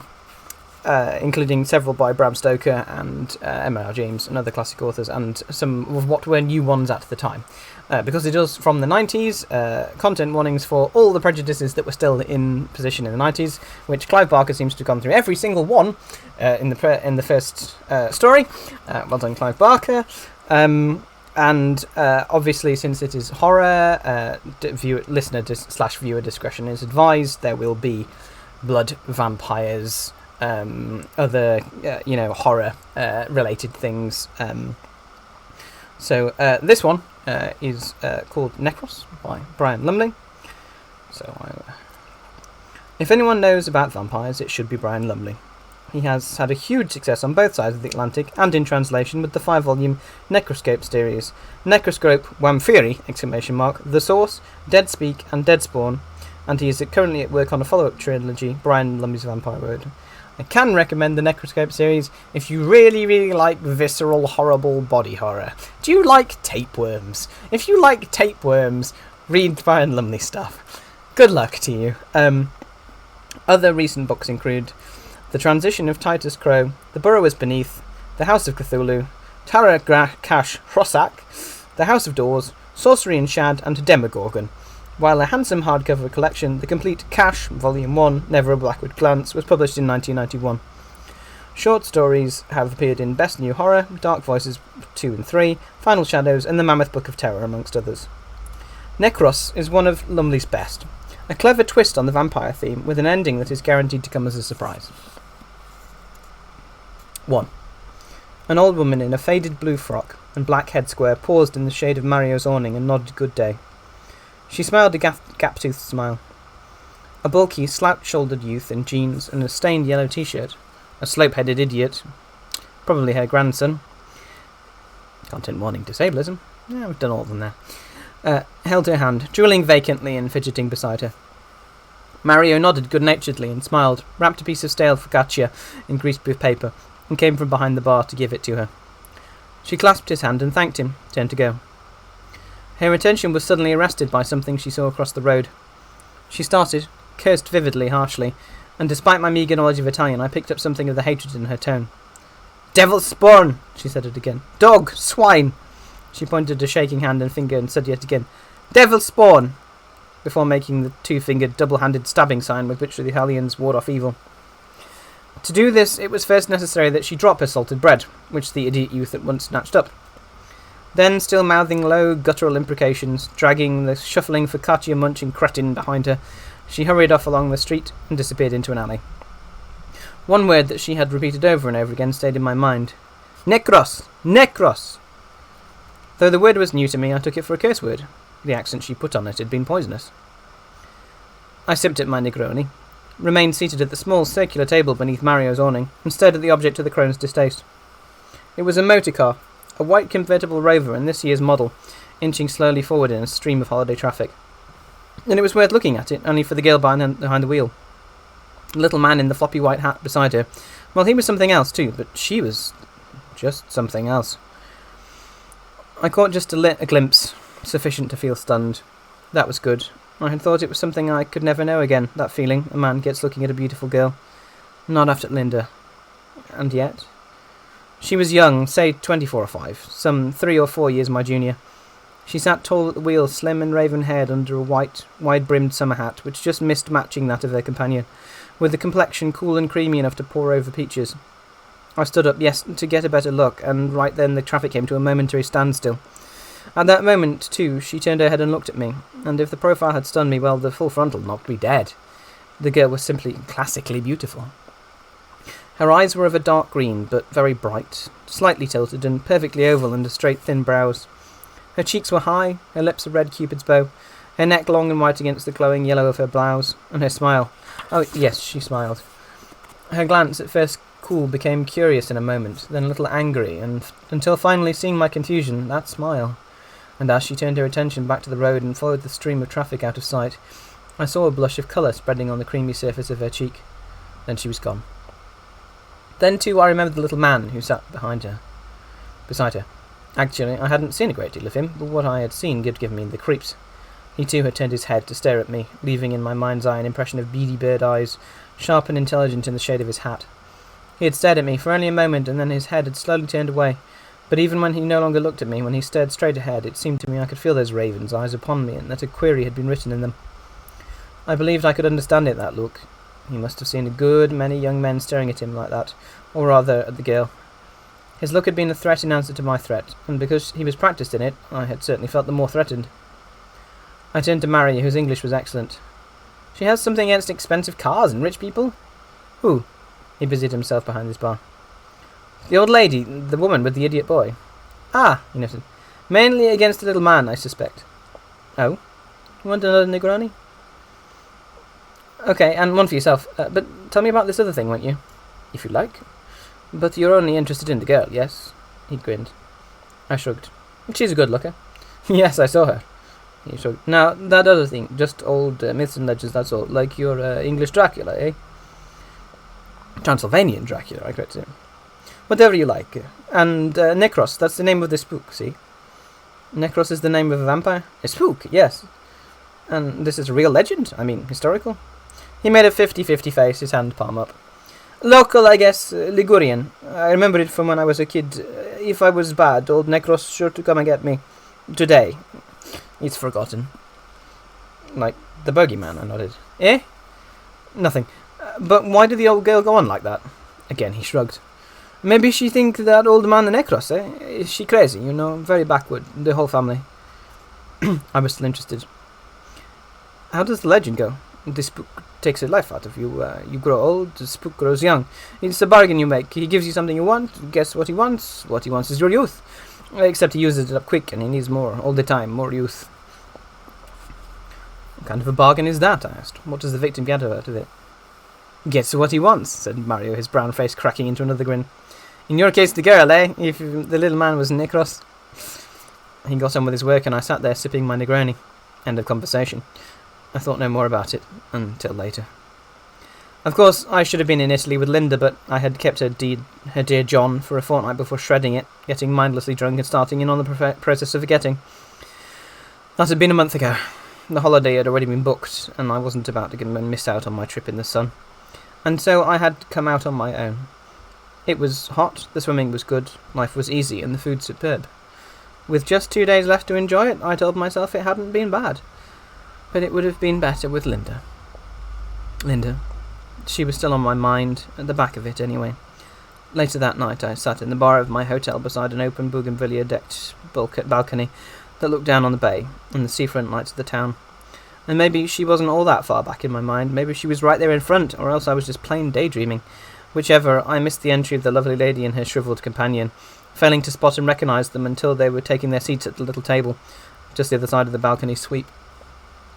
This was the closest I'd been to her, and, well, first impressions hadn't lied. This girl was beautiful. She didn't look quite as young as she'd first seemed. My own age, maybe, but beautiful she certainly was. And the old boy, could only be her father. Maybe it sounds like I was a little naive, but with her looks, this lady really didn't need an old man. And if she did need one, it didn't have to be this one. By now she'd seen me, and my fascination with her must have been obvious. Seeing it, she smiled, and blushed at one end and at the same time. And for one moment turned her eyes away, but only for a moment. Fortunately, her companion had his back to me, or he must have known my feelings at once, for as she looked at me again, fully upon me this time, I could have sworn I read an invitation in her eyes, and in that same moment any bitter vows I might have made melted away completely and were forgotten. God, please let him be her father. For an hour I sat there, drinking a few too many cocktails, eating olives and potato crisps from little bowls on the bar, keeping my eyes off the girl as best I could, if only for common decency's sake, but all the time I worried frantically at the problem of how to introduce myself, and as the minutes ticked by, it seemed to me that the most obvious way must also be the best. But how obvious would it be to the old boy? And the downall thing was that the girl hadn't given me another glance since her original invitation. Had I mistaken that look of hers, or was she simply waiting for me to make the first move? God, let him be her father. She was sipping martinis slowly. He drank a rich red wine in some quantity. I asked a waiter to replenish their glasses and charge it to me. I had already spoken to the bar steward, a swarthy, friendly little chap from the south called Francesco, and he hadn't been able to enlighten me. The pair were not resident, he assured me, but being resident myself, I was already pretty sure of that. Anyway, my drinks were delivered to their table. They looked surprised. The girl put on a perfectly innocent expression, questioned the waiter, nodded in my direction, and gave me a cautious smile, and the old boy turned his head to stare at me. I found myself smiling in return, but avoiding his eyes, which were like coals now, sunken deep in his brown wrinkled face. Time seemed suspended, if only for a second. Then the girl spoke again to the waiter, and he came across to me. "Mr. Collins, sir, the gentleman and the young lady thank you, and requested that you join them." Which was everything I had dared hope for the moment. Standing up, I suddenly realised how much I'd had to drink. I willed sobriety on myself and walked across to their table. They didn't stand up, but the little chap said, "Please sit." His voice was a rustle of dried grass. The waiter was behind me with a chair. I sat. "Peter Collins," I said. "How do you do, Mr. Carpethes?" he answered. "Nikos Carpethes. And this is my wife, Adrienne." Neither one of them had made the effort to extend their hands, but that didn't dismay me. Only the fact that they were married dismayed me. He must be very, very rich, this Nikos Carpethes. "I'm delighted you invited me over," I said, forcing a smile. "But I see that I was mistaken. You see, I thought I heard you speaking English, and I..." "Thought we were English?" She finished it for me. "A natural error. Originally I am Armenian. Nikos is Greek, of course. We do not speak each other's tongue, but we do both speak English. Are you staying here, Mr. Collins?" "Yes, for one more day or night. Then..." I shrugged and put on the sad look. "Back to England, I'm afraid." "Afraid?" the old boy whispered. "There is something to fear in the return to your homeland." "Just an expression," I answered. I'm afraid that my holiday is coming to an end." He smiled. It was a strange, wistful sort of smile, wrinkling his face up like a little walnut. "But your friends will be glad to see you again, your loved ones." I shook my head. "Only a handful of friends, none of them really close, and no loved ones. I'm a loner, Mr. Carpethes." "A loner?" His eyes glowed deep in their sockets, and his hands began to tremble where they gripped the table's rim. "Mr. Collins, you don't..." "We understand," she cut him off. "For although we are together, we too are, in our way, our loners. Money has made Nikos lonely, you see. Also, he is not a well man, and time is short. He will not waste what time he has on frivolous friendships. As for myself, people do not understand our being together, Nikos and I. They pry, and I withdraw, and so I too am a loner." There was no accusation in her voice, but I still felt obliged to say, "I certainly didn't intend to pry, Mrs. Adrienne," she smiled. "Please, no, of course you didn't. I would not want you to think we thought that of you. Anyway, I will tell you why we are together, and then it will be put aside." Her husband coughed, seemed to choke, struggled to his feet. I stood up and took his arm. He at once shook me off, with some distaste, I thought. But Adrienne had already signalled to a waiter. "Assist Mr. Calpethes to the gentleman's room," she quickly instructed in very good Italian, "and please help him back to the table when he has recovered."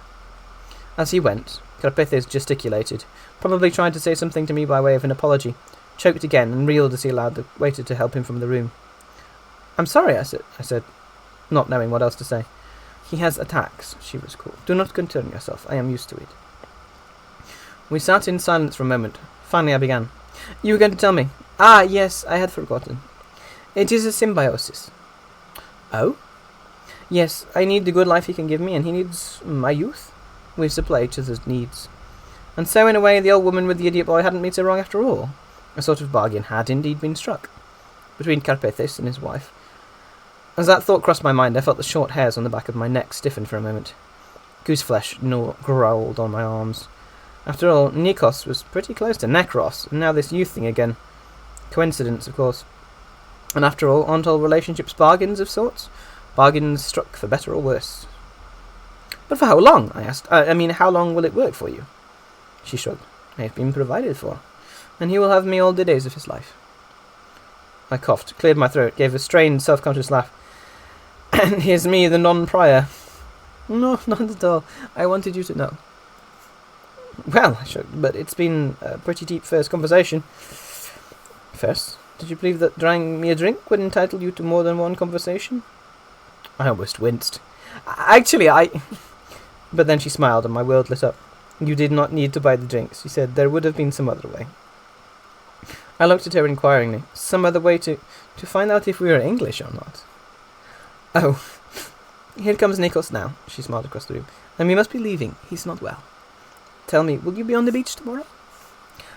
"Oh, yes," I answered after a moment's hesitation. "I like to swim." "So do I. Perhaps we can swim out to the raft?" "I'd like that very much." Her husband arrived back at the table under his own steam. He looked a little stronger now, not quite so shriveled somehow.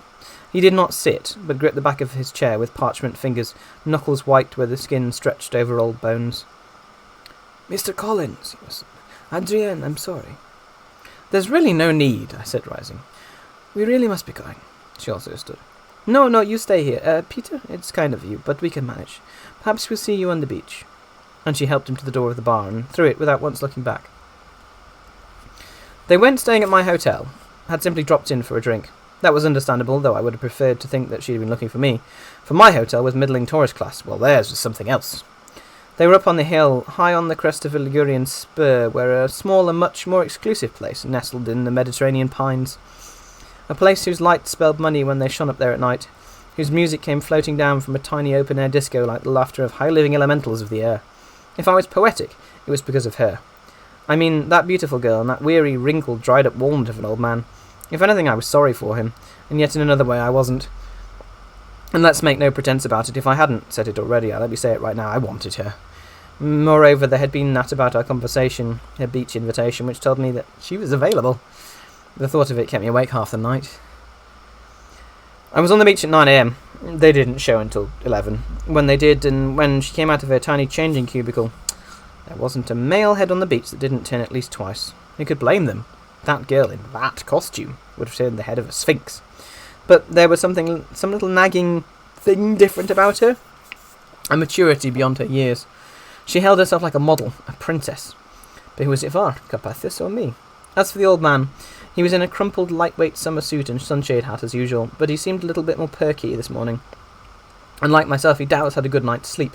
While his wife had been changing, he had made his way unsteadily across the pebbly beach to my table and sun umbrella, taking the seat directly opposite me. And before his wife could appear, he had opened with, "Good morning, Mr. Collins." "Good morning," I answered. "Please, call me Peter." "Peter, then," he nodded. He seemed out of breath, either from his stumbling walk over the beach, or a certain urgency which I could detect in his movements, his hurried, almost rude, "let's get down to it" manner. "Peter, you said you would be here for more than one day.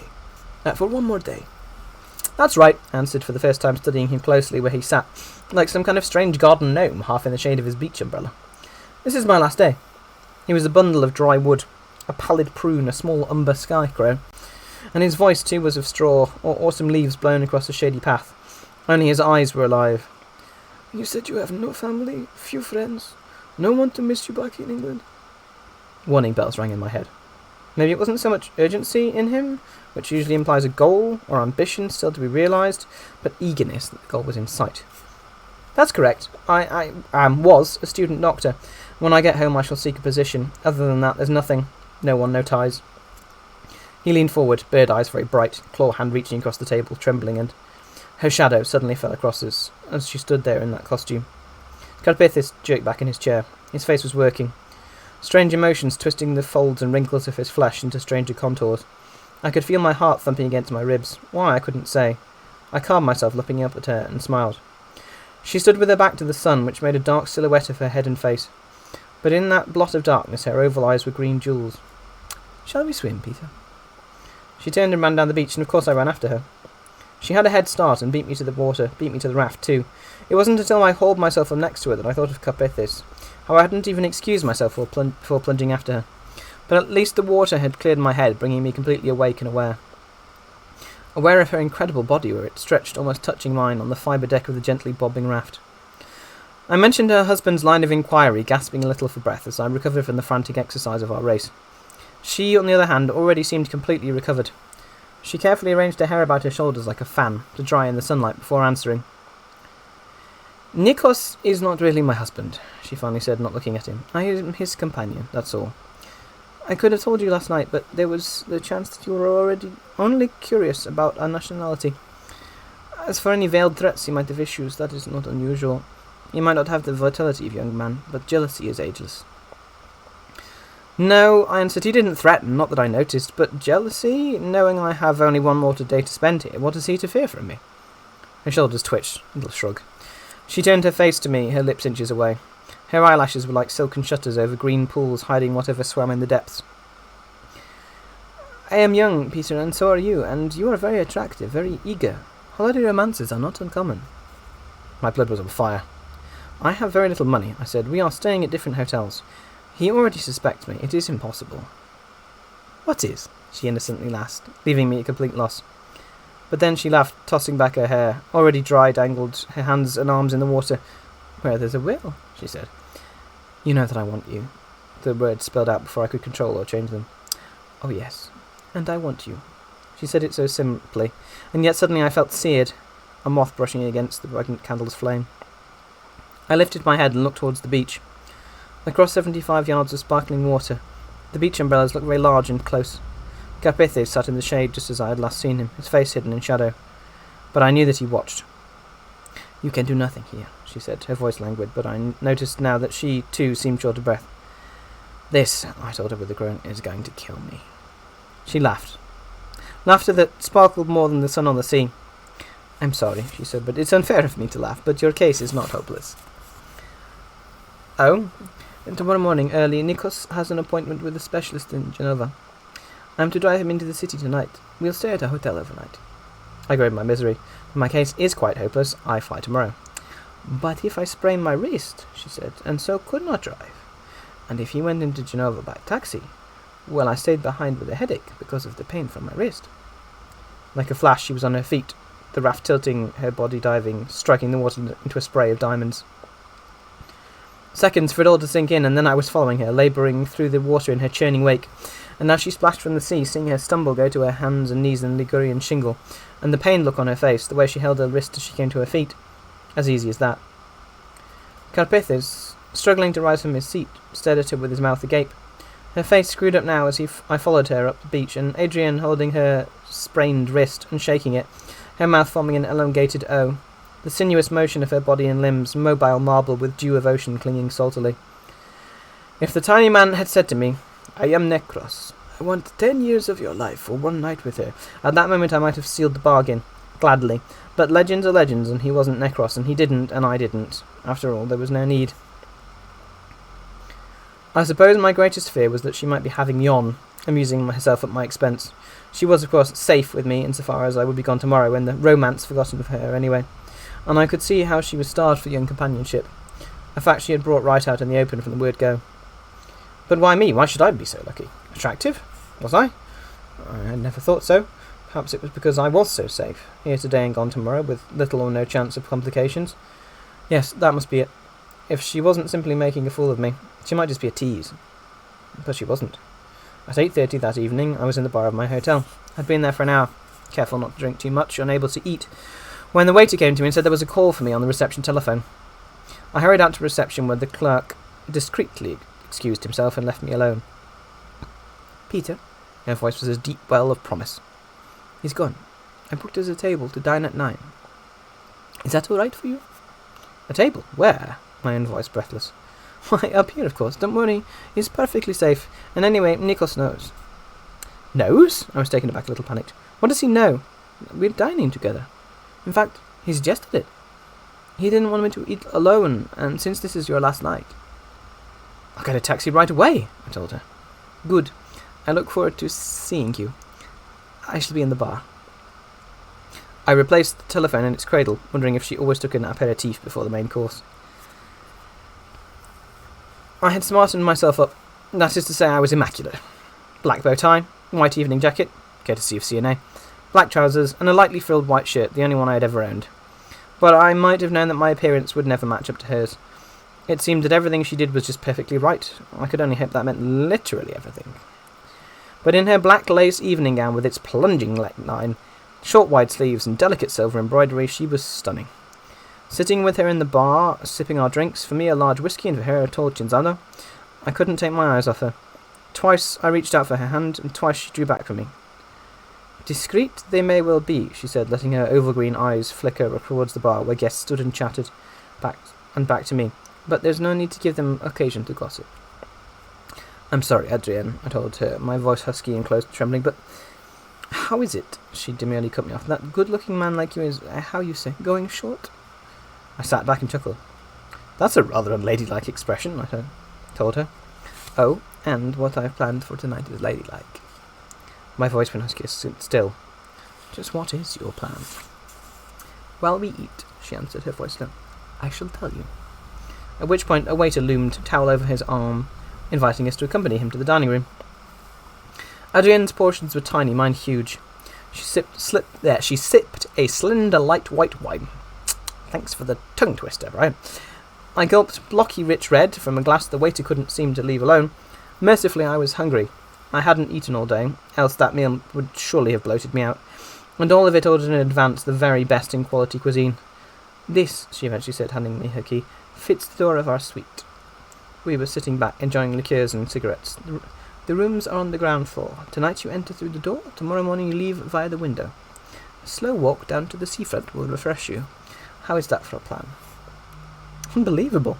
You don't believe it?" "Not my good fortune, no. Shall we say that we both have our needs?" "I think," I said, "that I may be falling in love with you.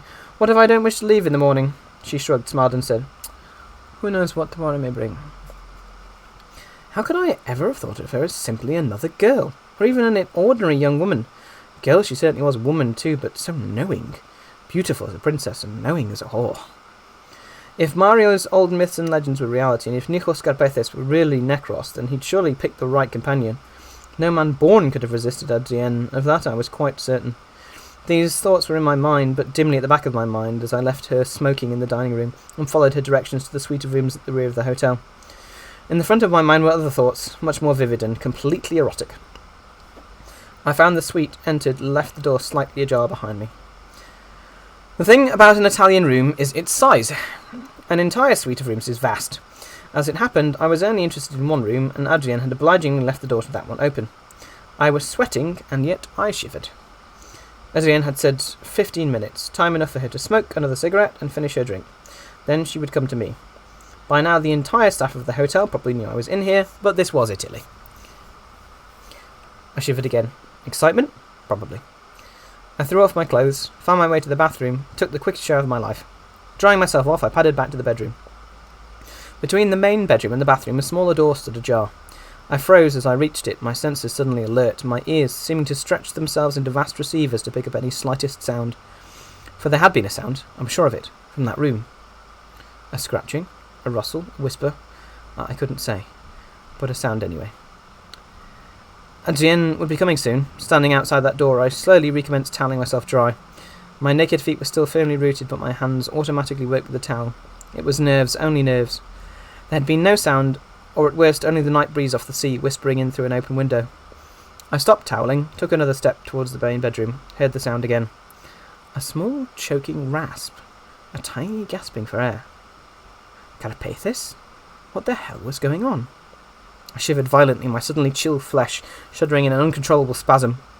But I forced myself to action, returned to the main bedroom, quickly dressed, with the exception of my tie and jacket, and crept back to the small room. Adrienne must be on her way to me even now. She mustn't find me poking my nose into things like a suspicious kid. I must kill off this silly feeling that had my skin crawling. Not that an attack of nerves was unnatural in the circumstances, on the contrary, but I wasn't about to let it spoil the night. I pushed open the door of the room, entered into darkness and found the light switch. Then I held my breath, flipped the switch. The room was only half as big as the others. It contained a small single bed, a bedside table and a wardrobe. Nothing more, or at least nothing immediately apparent to my wildly darting eyes. My heart, which was racing, slowed and began to settle towards a steadier beat. The window was open, external shutters closed, but small night sounds were finding their way in through the louvers. The distant sounds of traffic, the toot of horns, holiday sounds from below. I breathed deeply, gratefully, and saw something projecting from beneath the pillow on the bed. A corner of card, or of dark leather, like a wallet or a passport.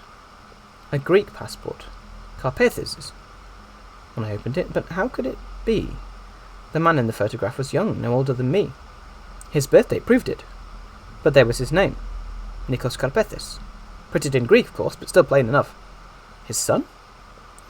Puzzling over the passport had served to distract me. My nerves had steadied up. I tossed the passport down, frowned at it where it lay on the bed, breathed deeply once more, and froze solid. A scratching, a hissing, a dry grunting from the wardrobe.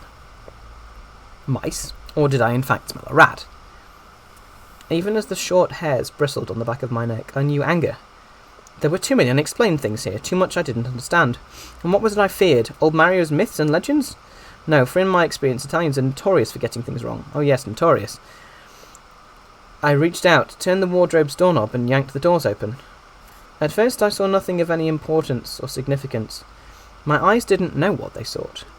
Shoes, patent leather, 2 pairs, stood side by side below. Tiny suits, no bigger than boys' sizes, hung above on steel hangers. And oh my god, a waistcoat! I backed out of that room on rubber legs, with the silence of the suite shrieking all about me, my eyes bugging, my jaw hanging slack. Peter? She came in through the suite's main door, came floating towards me, eager and smiling, her green eyes blazing. Then blazing their suspicion, their anger as they saw my condition. Peter? I lurched away as her hands reached for me, those hands I had never yet touched which had never touched me.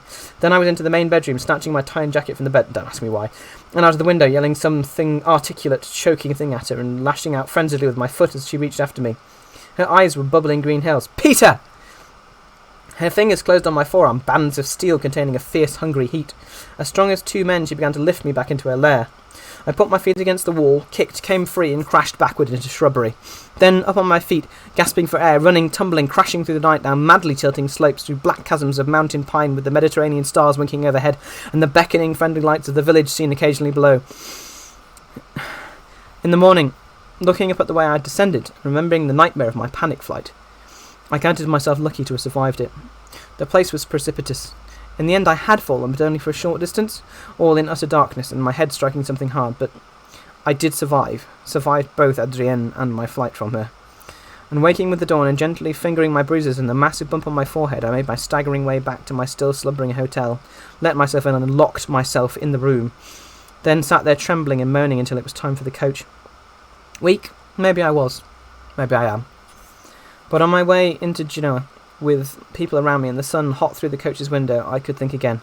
I could roll up my sleeve and examine that claw mark of 4 slim fingers and a thumb, branded white into my suntanned flesh where hair would never more grow on skin sere and wrinkled. And seeing those marks, I could remember the wardrobe and the waistcoat and what the waistcoat contained.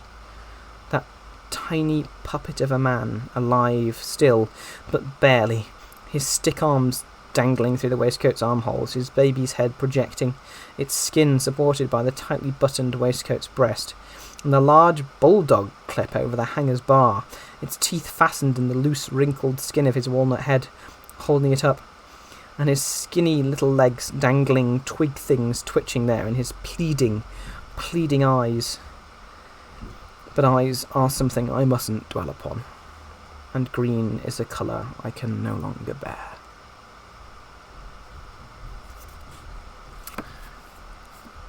And that's it. Thank you to the one person who has apparently remained.